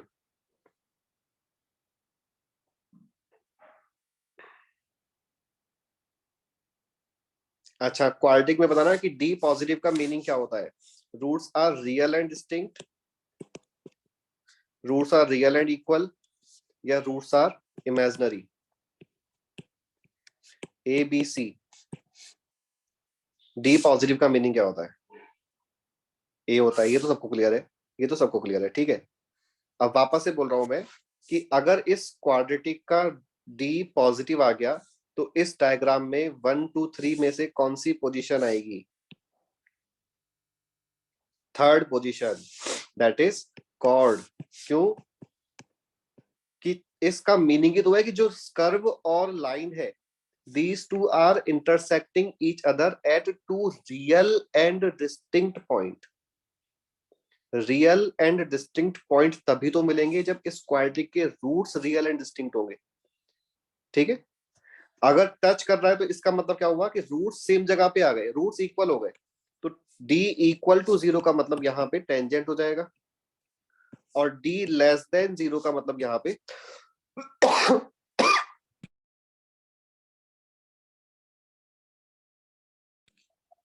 d less than 0 का मीनिंग यहाँ पे हो जाएगा कि लाइन कर्व के बाहर बाहर से ही पास कर रही है। तो सर्कल में तो हम P और R को कंपेयर करते थे, but in case of parabola, ellipse and hyperbola हम ये वाला मेथड यूज करेंगे। और मेथड में हमने क्या बोला कि हम जो भी एक कर्व दे रखा है, चाहे वो पैराबोला हो, इलिप्स हो या हाइपरबोला हो, वो कर्व और गिवन लाइन, इन दोनों से x या y को एलिमिनेट कर लेंगे। अभी मैंने जो लिखा था उसमें मैंने y को एलिमिनेट किया था, तुम चाहो तो x को भी एलिमिनेट कर सकते हो। कैसे?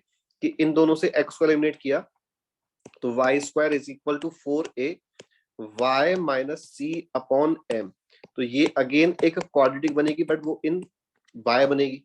तो भी मेथड सेम है कि अगर d पॉजिटिव है तो कॉर्ड, क्योंकि ये वाला केस d 0 है तो टेंजेंट, और d नेगेटिव है तो आउटसाइड, ठीक है। तो ये भी लाइन की पोजीशन भी अपन इसी तरह से चेक कर लेंगे। अब जैसे ये है, हमने चेक कर लिया कि पैराबोला के रेस्पेक्ट में वो जो लाइन गिवन है अपन को, वो लाइन सीकेंट है और ये ए और बी पॉइंट पे कट कर रही है। तो ए बी का लेंथ फाइंड करने के लिए क्या करेंगे? तो उसके लिए कि जो y square is equal to 4ax parabola है और जो y is equal to mx plus c line है, हमने इनसे क्वाड्रेटिक बनाई। तो हमने बोला कि ये mx plus c whole square minus 4ax equal to 0। अब दो चीजें हो सकती हैं, ये जो क्वाड यहाँ तक का तो मेथड्स अपन को लगाना ही है। अब इसके बाद अगर ये जो x की क्वाड्रेटिक है, इसमें x के जो आंसर्स हैं, अगर वो आंसर्स मतलब इस क्वाड्रेटिक के फैक्टर्स इजीली आ जाते हैं कि x1 की वैल्यू 2, y1 की वैल्यू x2 की वैल्यू 5 आ गई, तो इसका मतलब कि इस पॉइंट का x कोऑर्डिनेट 2 और इस पॉइंट का x कोऑर्डिनेट 5 हो जाएगा, ठीक है। y कोऑर्डिनेट को हम लाइन में पुट करके फाइंड कर लेंगे। x को 2 पुट किया तो करस्पॉन्डिंग y मिल जाएगा, और ऐसे यहाँ पे मिल जाएगा। और फिर डिस्टेंस फॉर्मूले से हम ए बी लेंथ फाइंड कर लेंगे, ठीक है। ये तो हो गया कब? जब हमारे पास उस क्वाड्रेटिक के फैक्टर्स इजीली बन गए और हमने x1 x2 डायरेक्टली फाइंड कर लिया। लेकिन ऐसा भी तो हो सकता है कि वो जो क्वाड्रेटिक है वो ऐसे बन गई, मान लो कि 3x square minus 5x minus 29 equal to 0। अब इसके फैक्टर्स नहीं बनेंगे, यानी कि x1 x2 की वैल्यूज इर्रेशनल आएंगी। तो इर्रेशनल टर्म्स में कैलकुलेशन करना लेंथी हो जाएगा। मेथड हम सेम लगा सकते हैं, लेकिन x की वैल्यू इर्रेशनल, तो यहाँ पुट करोगे तो y की वैल्यू भी इर्रेशनल, तो ये भी पूरा एक इर्रेशनल कोऑर्डिनेट वाला पॉइंट, ये भी पूरा एक इर्रेशनल कोऑर्डिनेट वाला पॉइंट, फिर उनके बीच का डिस्टेंस फाइंड करना और भी कॉम्प्लिकेटेड सा हो जाएगा। तो उस सिचुएशन में क्या करना चाहिए? तो हम ये बोल रहे हैं कि हमारे पास फैक्टर्स अच्छे नहीं आ रहे और हमें डिस्टेंस फाइंड करनी है, ए बी डिस्टेंस। तो हम ए और बी के कोऑर्डिनेट्स फाइंड नहीं करेंगे। यहां तक का बात तो सेम किया कि हमने एक्स में क्वाड्रिक बना ली और बोल दिया कि इस क्वाड्रिक के रूट्स x1 x2 है। तो यहां से हम सम ऑफ द रूट्स की value and product of the roots की वैल्यू डायरेक्टली लिख सकते हैं। इन दोनों की हेल्प से हम x1 माइनस x2 का होल स्क्वायर भी फाइंड कर सकते हैं। यहां तक की बात क्लियर है सभी को? आप देखना समझना। और ये वाला पॉइंट जो मैं बता रहा हूँ वो अगेन पैराबोला, एलिप्स, हाइपरबोला सबके लिए एप्लीकेबल है। क्या कि हमें तो ए बी डिस्टेंस फाइंड करना था।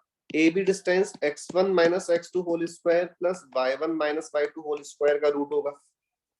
ठीक है, ए वाला पॉइंट हमने x1 y1 और बी वाला पॉइंट x2 y2 ले रखा है।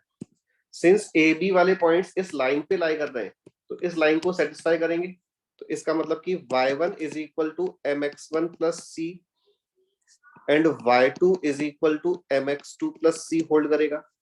यहां से y1 minus y2 is equal to m times x1 minus x2 हो गया। ये y1 माइनस y2 की वैल्यू को यहां पुट किया तो this becomes x1 minus x2 whole square plus m square times x1 minus x2 whole square.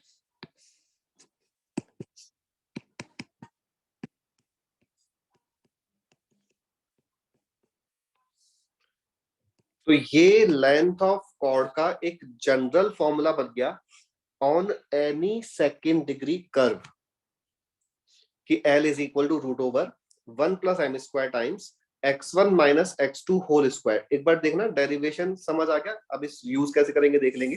But derivation हमने क्या किया कि डिस्टेंस फॉर्मूला लिखा, y1 y2 का रिलेशन लाइन की हेल्प से लिखा और फिर y1 माइनस y2 की वैल्यू फाइंड की और y1 माइनस y2 को यहाँ पे रिप्लेस कर दिया और फिर x1 minus x2 whole square common ले लिया। अब हमने जो पहले बात की थी देखना उससे अब सिंस हमने ये वाली कैलकुलेशन करके x1 माइनस x2 का होल स्क्वायर फाइंड कर ही रखा है, लाइन की हेल्प से हमें लाइन का स्लोप m मिल ही जाएगा। तो हम लेंथ ऑफ कॉर्ड फाइंड कर सकते हैं। समझ आया क्या? और ये सर्कल, पैराबोला, इलिप्स, हाइपरबोला हम चारों में लगा सकते हैं। वो वाली बात अलग है कि सर्कल में हमने नहीं लगाया है क्योंकि सर्कल में इससे भी सिंपल अप्रोच हमें मिल गया था।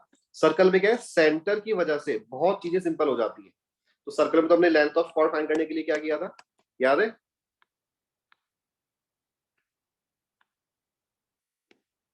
अभी समझ आ गया होगा कि पाइथागोरस थ्योरम का यूज करके ए एम डिस्टेंस फाइंड किया और उसका डबल ए बी कॉर्डों का लेंथ हो गया। तो सर्कल में तो क्या है, सेंटर की वजह से थोड़ा सिमेट्रिसिटी मिल जाती है तो हेल्प मिल जाती है। लेकिन in case of parabola, ellipse, hyperbola हमें 1 plus m square into x1 minus x2 whole square का रूट लेंथ ऑफ कॉर्ड के लिए यूज करना होगा। ठीक है, फिर हमने बात की टेंजेंट की। तो पॉइंट फॉर्म में टेंजेंट यहां भी t इक्वल्स टू 0 ही रहेगी। तुम लोग चैट बॉक्स में लिख के आंसर बताना। Y square is equal to 4x curve है, इसके पॉइंट 1,2 पे टेंजेंट की इक्वेशन बताओ।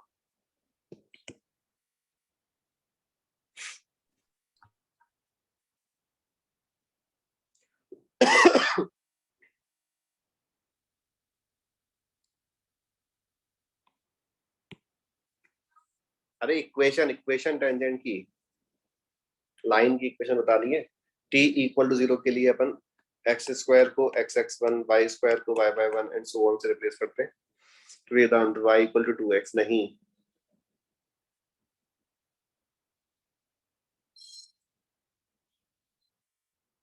वो just 2x minus y plus 2 equal to 0। ठीक है, नहीं 2x माइनस वाई क्यों बोला, 2y इज इक्वल टू 2 गलत है। वो जस्ट सुने कोई कैलकुलेशन मिस्टेक की है क्या?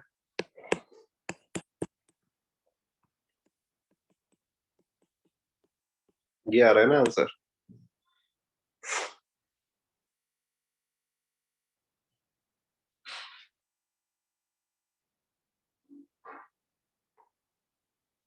तो सभी को ये तो ध्यान है ना कि हम चेंजेस क्या करते हैं, एक्स स्क्वायर के प्लेस पे x x one, y square के प्लेस पे वाई वाई वन, 2x के प्लेस पे x plus x one, 2y के प्लेस पे y प्लस वाई वन। अच्छा चलो ऐसा करो, इलिप्स है x square upon 16 plus Y square upon 12 is equal to 1, और इसके पॉइंट 4,0 पे टेंजेंट की इक्वेशन बताओ। अभी देखना, अभी कोई मिस्टेक मत करना, बताओ आंसर। ये t इक्वल टू 0 सारे कर्व्स के लिए एप्लीकेबल है, ऑल सेकेंड डिग्री कर्व्स के लिए।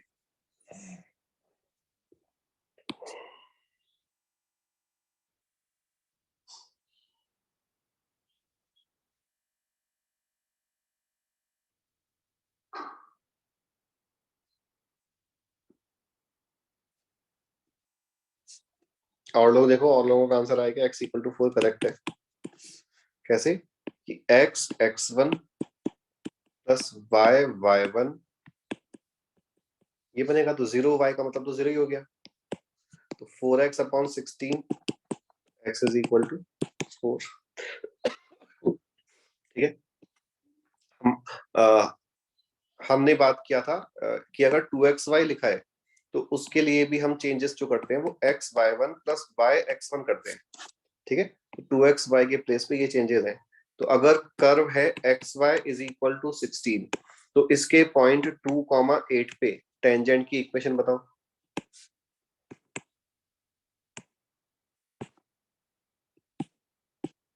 इस वाले मेथड से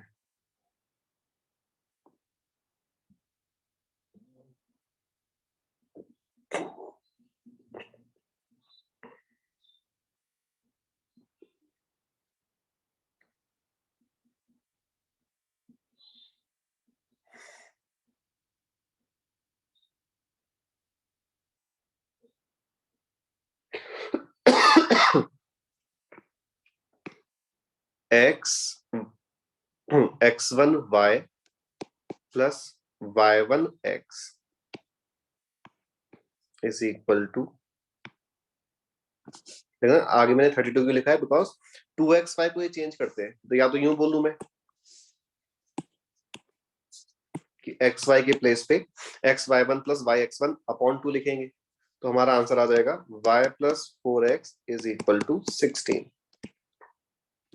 तो t इक्वल टू 0 अप्लाई करना सभी को समझ आ रहा है, और ये किसी भी सेकंड डिग्री कर्व में टेंजेंट की इक्वेशन है, बट वो जो पॉइंट है वो पॉइंट ऑफ कांटेक्ट ही होना चाहिए। तो अभी देखो हमने एट वर्ड यूज किया है, मतलब कि हम पॉइंट ऑफ कांटेक्ट की बात कर रहे हैं, ये कर्व ये पॉइंट कर्व पे लाई कर रहे हैं, तो ये सेम है सारे की सारी चीजों में। और क्या सेम है, equation of chord of contact क्या होता है, इक्वेशन ऑफ कॉर्ड ऑफ कांटेक्ट t इक्वल टू 0 सबके लिए सेम है। Equation of pair of tangents सबके लिए सेम है। Equation of chord with middle point,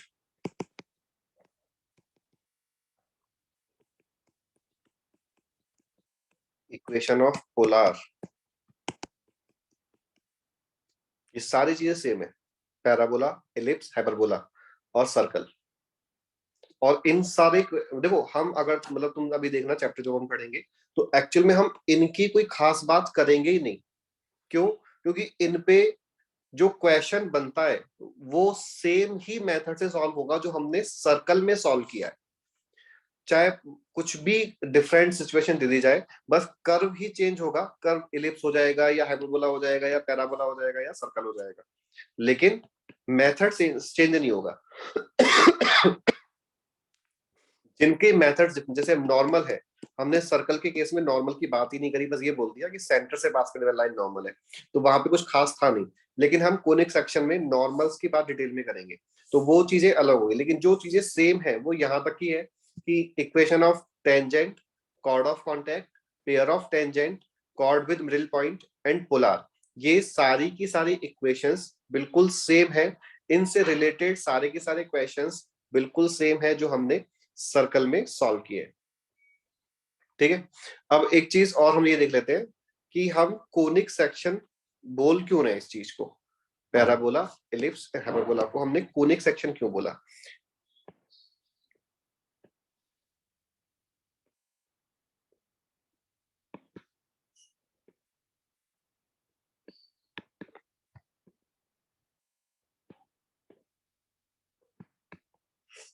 इस तरह से कोन है और ये इनफाइनाइट लेंथ का कोन है दोनों साइड से, ठीक है। अगर हमने एक प्लेन लिया, प्लेन, और उस प्लेन को, जैसे ये लाइन जो है वो कोन की एक्सिस है,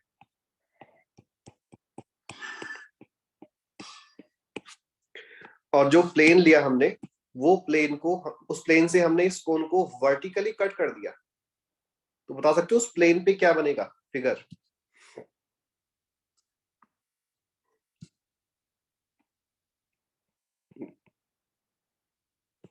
इस तरह से बनेगा, और ये एक, अभी तो सर्कल नहीं दिख रहा, बट ये एक सर्कल बनेगा। नहीं, वर्टिकली कट किया है तो सर्कल बनेगा वर्टिकली, एक्सिस के परपेंडिकुलर, बिल्कुल।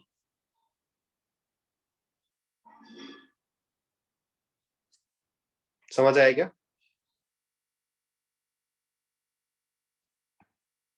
अब इस प्लेन को हम रोटेट करना शुरू कर रहे हैं, और प्लेन को हमने थोड़ा सा रोटेट किया, यानी कि अब पोजीशन ये वाली है प्लेन की। हमने कहा था कि इस पोजीशन में तो प्लेन पे सर्कल बनेगा, अब इस पोजीशन में इलिप्स बन जाएगा,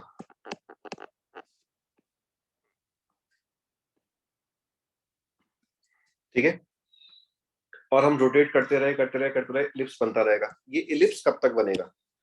जब तक हम इस प्लेन को इतना ना रोटेट कर दे कि नाउ दिस प्लेन इज, ना ना ना, 5/2 नहीं,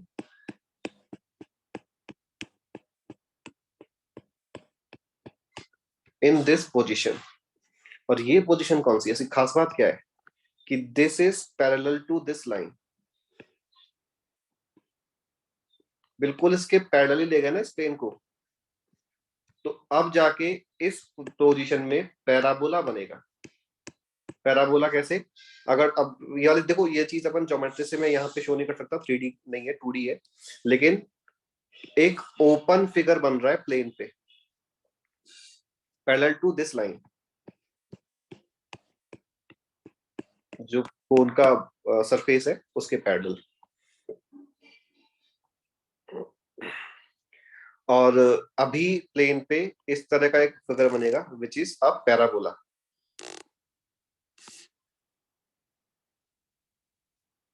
ठीक है। हमने प्लेन को और रोटेट किया, और लास्ट में हमने मान लो प्लेन को कुछ ऐसे ले लिया।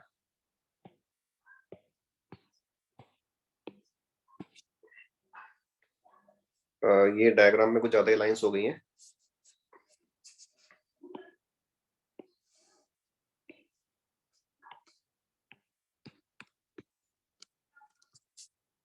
ऐसे, और जो एक्सिस थी वो यहाँ पे थी, और जो प्लेन है वो मैंने यहाँ पे लिया। तो समझ मतलब आएगा या नहीं, देखना कि एक फिगर यहाँ बनेगा, एक फिगर यहाँ बनेगा, एंड दिस इज हाइपरबोला। दो ब्रांचेस बनेंगी, और वो जो कर्व बनेगा that curve is called hyperbola. तो कोन का सेक्शन करने से ये कर्व्स बन जाते हैं, इसलिए हम इनको कोनिक सेक्शन बोल रहे हैं। लेकिन कोन का सेक्शन करने से तो सर्कल भी बन रहा है, और हमने सर्कल को कोनिक सेक्शन नहीं बोला है। तो ये इसका रीजन है, वो अभी अपन डिस्कस भी करेंगे। बट ये कोनिक सेक्शन की ज्योमेट्रिकल डेफिनेशन है, और कोनिक सेक्शन की मैथमेटिकल डेफिनेशन डिफरेंट है, और उस डेफिनेशन की वजह से ही सर्कल को कोनिक सेक्शन में इंक्लूड नहीं किया। बट हमने एक वर्ड जो बोला है कोनिक सेक्शन, वो क्यों यूज किया वो भी क्लियर होगा। कोन का एक प्लेन से जो सेक्शन करने पे अलग अलग फिगर बन रहा है, वो है कोनिक सेक्शन। और हमें सर्कल, सॉरी, कोनिक सेक्शन में जो चीजें ध्यान रखनी है, पावर ऑफ पॉइंट से रिलेटेड पॉइंट, कि सर्कल के अंदर बाहर या ऊपर कब लाई करेगा पॉइंट। लाइन एंड कर्व वाली चीज, कि लाइन की पोजीशन चेक करनी है कर्व के रेस्पेक्ट में, तो हम पैराबोला, इलिप्स और हाइपरबोला के लिए एक क्वाड्रेटिक बना लेंगे, और उस क्वाड्रेटिक का डी चेक कर लेंगे। और डी पॉजिटिव है तो लाइन सीकेंट बन जाएगी, यानी कि कॉर्ड बन जाएगी। डी नेगेटिव है तो लाइन बाहर से पास करेगी। टेंजेंट की इक्वेशन t इक्वल टू 0, और इसके पहले पेज पे जो मैंने लिखा था, chord of contact, pair of tangent, chord with middle point and polar, इन सब की इक्वेशंस बिल्कुल सेम। डिफरेंट क्या पढ़ेंगे, क्या चीजें नहीं पढ़ेंगे। हमने सर्कल्स में टू सर्कल्स की बात की थी। टू सर्कल्स की बात में हमने क्या क्या डिस्कस किया था कि एक तो फैमिली ऑफ सर्कल की बात की थी, टू सर्कल्स की कॉमन टेंजेंट की बात की थी, ऑर्थोगोनल सर्कल्स की बात की थी, radical axis and radical centre की बात की थी। ये सारी चीजें पैराबोला, एलिप्स, हाइपरबोला में नहीं पढ़नी है। अलग क्या पढ़ना है, नॉर्मल एंड प्रॉपर्टीज ऑफ जो भी कोनिक सेक्शन है उसकी, ये हमें एक्स्ट्रा पढ़ना है और ये हमें नहीं पढ़ना है। उसके अलावा ये वाला कॉमन पोर्शन है जो दोनों में है, और ये वाला पोर्शन कंसिस्ट है करता है कोनिक सेक्शन का 60 to 70% पार्ट, और ये वाला पोर्शन है ओनली 30 to 40% पार्ट। तो इसलिए मैंने पहले बोला था कि अगर अपन ने सर्कल ढंग से पढ़ लिया है तो 60-70% पार्ट ऑफ कोनिक सेक्शन तो वैसे ही कंप्लीट हो जाता है। बस अपन को कोनिक सेक्शन की जो टर्मिनोलॉजी है वो समझनी है, जो मैंने स्टार्टिंग में बताया था कि फोकस किसे बोलते हैं, लेटस रेक्टम किसे बोलते हैं, वर्टेक्स किसे बोलते हैं, डायरेक्ट्रिक्स किसे बोलते हैं। तो ये टर्म्स अपन को देखनी है बस। उसके बाद ये सारे के सारे क्वेश्चंस बिल्कुल सेम मेथड से करने हैं, और ये क्वेश्चंस के लिए हम अलग से पढ़ लेंगे प्रॉपर्टीज और नॉर्मल। ये है कोनिक सेक्शन कंप्लीट। जेई ने देखो लास्ट 2-3 इयर्स से, हाँ 2-3 इयर्स ही मान लो, कोनिक सेक्शन के भी टफ क्वेश्चंस देना शुरू कर दिया। इससे पहले क्या होता था कि जैसे ये तो अपन ने पहले भी कई बार डिस्कस किया हुआ है कि जे का रूल जनरली ये होता है कि जो चैप्टर समझने में सिंपल है उसके टफ क्वेश्चंस आते हैं, जो समझने में टफ है उसके सिंपल क्वेश्चंस आते हैं। लेकिन conic section in fact 2D coordinate geometry complete ऐसा था जो समझने में भी सिंपल है और क्वेश्चंस भी रिलेटिवली सिंपल ही आते थे, मतलब बहुत ज्यादा टफ नहीं आते थे। लेकिन लास्ट 2-3 इयर्स से जेई एडवांस्ड वालों ने कोनिक सेक्शन के टफ क्वेश्चंस देना शुरू किया है। तो अपन टफ और सिंपल दोनों टाइप के क्वेश्चंस देखेंगे जब अपन इस चैप्टर को पढ़ेंगे। अभी तुम लोगों को कुछ कोई डाउट पूछना है तो बताओ। होमवर्क तुम लोग अभी अब सर्कल का ऑब्वियसली कंप्लीट कर सकते हो, और डिस्कशन जो भी अपना नेक्स्ट डाउट क्लास होगा उसमें अपन करेंगे। और ये कर लेना, क्योंकि अभी अभी बोला भी है मैंने कि कोनिक सेक्शन इंपॉर्टेंट चैप्टर है, सर्कल भी इंपॉर्टेंट चैप्टर है, और सर्कल का डबल यूज है, खुद भी इंपॉर्टेंट है और इसका यूज कोनिक सेक्शन में भी आता है। पैराबोला के पॉइंट्स एक बार फिर से, मतलब पैराबोला के कौन से पॉइंट्स जो सर्कल में कॉमन है वो वाले पॉइंट्स, या फिर क्या?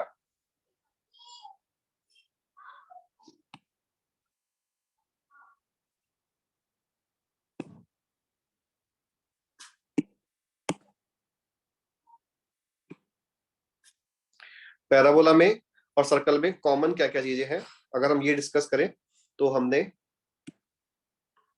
एक तो ये डिस्कस किया था कि पावर ऑफ पॉइंट से रिलेटेड चीज कॉमन है कि power of point positive, negative और जीरो होने पे आउटसाइड, इनसाइड और ऑन द कर्व लाई करेगा पॉइंट। फिर हमने डिस्कस किया कि लाइन एंड कर्व, तो उसमें लाइन और कर्व को से कोई भी एक वेरिएबल को एलिमिनेट करके क्वाड्रेटिक बना लो, और उस क्वाड्रेटिक के डी की हेल्प से हम चेक कर सकते हैं कि लाइन कर्व को two real and distinct point पे कट कर रही है, या टच कर रही है, या फिर बाहर से पास कर रही है। तो in this case D positive, in this case D equal to zero, and in this case D negative. ठीक है। नेक्स्ट था कि हमें अगर लाइन चेक कर लिया कि ये वाली सिचुएशन है, तो हमें इस कॉर्ड की लेंथ फाइंड करनी है। कॉर्ड की लेंथ फाइंड करने के लिए हमने बोला कि हम लाइन और कर्व से जो क्वाड्रेटिक बनेगी उस क्वाड्रेटिक से x1 प्लस x2 और x1 इंटू x2 की वैल्यूज फाइंड कर लेंगे। इनकी हेल्प से x1 माइनस x2 के होल स्क्वायर की वैल्यू फाइंड कर लेंगे। और लेंथ ऑफ कॉर्ड का जो फॉर्मूला है वो root over 1 plus m square into x1 minus x2 का होल स्क्वायर होता है। उसका डेरिवेशन हमने यहाँ पे बताया था, लेकिन अपन को एग्जाम में तो यही यूज करना है। तो ये वैल्यू हमने फाइंड कर ली, ये m लाइन के स्लोप से पता होगा, तो इसका यूज करके लेंथ ऑफ कॉर्ड मिल जाएगी। फिर कॉमन पॉइंट हमने बोला था कि tangent and chord of contact, tangent की इक्वेशन पॉइंट फॉर्म में टेंजेंट की इक्वेशन। इनफैक्ट मैंने वो डिस्कस नहीं किया, ये तो पॉइंट फॉर्म में टेंजेंट हो गया। ठीक है, एक और चीज कॉमन है कि अगर पॉइंट सर्कल पे सॉरी कर्व पे लाइन नहीं कर रहा है तो भी मेथड सेम है। क्या सिचुएशन है अपने पास कि हमारे पास ऐसे कुछ है कि एक पैराबोला की इक्वेशन गिवन है और कर्व के बाहर कोई पॉइंट दे रखा है, तो हमें पता है कि इस बाहर वाले पॉइंट से तो टू टेंजेंट्स आएंगी। और मैं इसको समझाने के लिए दो अलग अलग डायग्राम बना लेता हूं।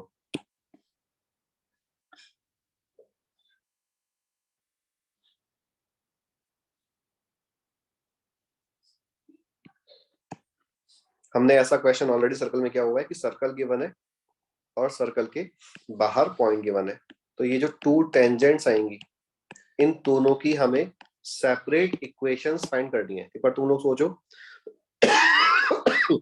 सॉरी, जब भी कोई पॉइंट कर्व के बाहर होगा और कर्व सेकंड डिग्री कर्व होगा तो एग्जैक्टली टू टेंजेंट्स ही आएंगी ऑलवेज। सर जैसे हमने सर्कल में उस टाइम डिस्कस भी किया था कि अगर पॉइंट सर्कल के आउटसाइड है तो exactly to tangents, point on the circle है तो वन टेंजेंट और इनसाइड है तो जीरो टेंजेंट। तो सेम पैराबोला, इलिप्स, पैराबोला के लिए अगर हमें इन दोनों की कंबाइंड इक्वेशन चाहिए तो ये हमने अभी डिस्कस किया, SS1 equal to T square से दोनों का पेयर मिल जाएगा। लेकिन अगर हमें सेपरेट इक्वेशन चाहिए तो सर्कल के केस में मेथड क्या लिया था कि सर्कल की स्लोप फॉर्म में टेंजेंट लिखी, मान लो ये वाला पॉइंट 5,7 है, इसको 5,7 से पास कराया, रेडियस मान लेते हैं 3 दे रखा है सर्कल का, और फिर ट्रांसफर करके स्क्वायरिंग करके क्वाड्रेटिक बना लिया। ये मेथड लिया था अपने सर्कल में, वो सेम मेथड पैराबोला में है। यहाँ पे सर्कल की स्लोप फॉर्म में टेंजेंट की इक्वेशन इस तरह से होती है, तो पैराबोला की स्लोप फॉर्म में टेंजेंट की इक्वेशन इस तरह से होती है, Y square equal to 4ax। मान लो y square equal to 8x दे रखा है, तो इसका मतलब कि स्मॉल a का वैल्यू 2 गिवन है। अब ये वाला पॉइंट लेट से कि -3,5 है, तो फिर इस लाइन को -3,5 से पास कराया, तो देखो ये एलसीएम लेने के बाद क्वाड्रेटिक इन m बन गया, m में क्वाड्रेटिक बन गया। आगे सेम मेथड कि m के दो आंसर आएंगे, दो सर्कल दो टेंजेंट की इक्वेशंस आ जाएंगी। तो बिल्कुल सेम मेथड है अगर पॉइंट सर्कल के पॉइंट कर्व के बाहर भी दे रखा है। ऑन द कर्व है तब तो t इक्वल टू 0 लगाना ही है, आउटसाइड द कर्व है तो फिर मेथड सेम यूज कर लेना है।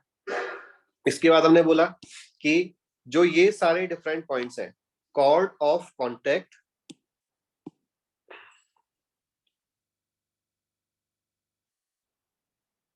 अगर हम पैराबोला में समझें कि ये लाइन कौन सी है, तो पैराबोला में इस तरह से है कि एक पैराबोला कि बाहर कोई पॉइंट,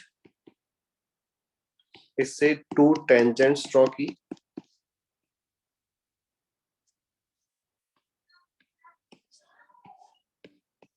एक ये हो गई एक हुई है ना, ये टेंजेंट के पॉइंट ऑफ, ये तो मान लो पी है, ये टेंजेंट के पॉइंट ऑफ कॉन्टेक्ट है ए एंड बी, तो इन दोनों पॉइंट ऑफ कॉन्टेक्ट को ज्वाइन करने वाली line A B is chord of contact.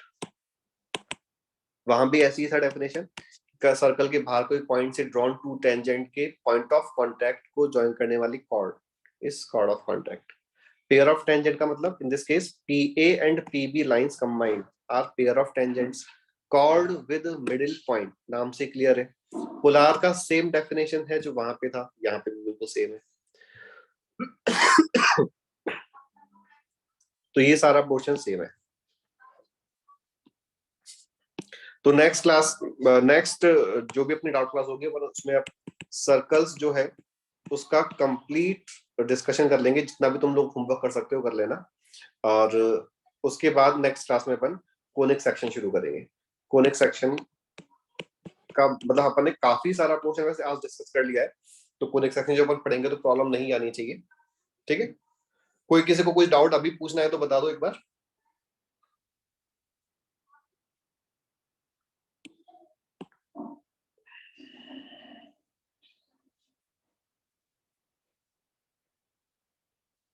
हाँ, इस वीक में अपनी कोई फर्दर डाउट क्लास नहीं है, तो तुम्हारे पास टाइम भी है थोड़ा, आराम से एक बार ये सर्कल की शीट सॉल्व कर लेना। आफ्टर एमटी, एमटी तो तुम्हारा लेकिन नेक्स्ट टू नेक्स्ट वीक है ना, एमटी को तो बहुत टाइम है अभी। आई थिंक थर्ड, कब है एमटी तुम्हारा, डेट क्या है? नहीं तो 29 तो फिर बहुत ज्यादा हो जाएगा ना।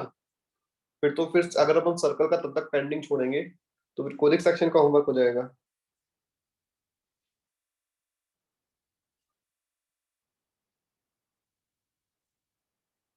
कोनिक सेक्शन में क्या ध्यान रखना है? कोनिक सेक्शन में, वो तो अपन कोनिक सेक्शन पढ़ेंगे ना, उसके बाद ही बता पाऊंगा मैं। अभी बहुत सारी चीजें सिमेट्री, जिससे कोनिक सेक्शन के कई सारे क्वेश्चन सॉल्व हो जाते हैं। तो वो कोनिक सेक्शन जब पढ़ेंगे तो मैं, मतलब वो है तो क्वेश्चन, पर अपन उसमें क्या है, उन क्वेश्चन में स्टार लगाते जाएंगे। स्टार का मतलब वो होगा कि ये एक रिजल्ट के फॉर्म में अपन को ध्यान रखना है।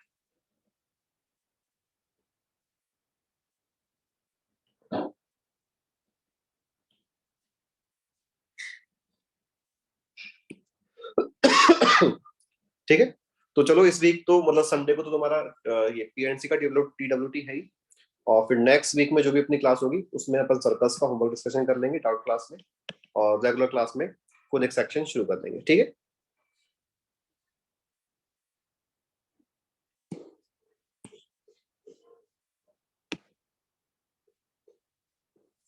चलो ओके बाय।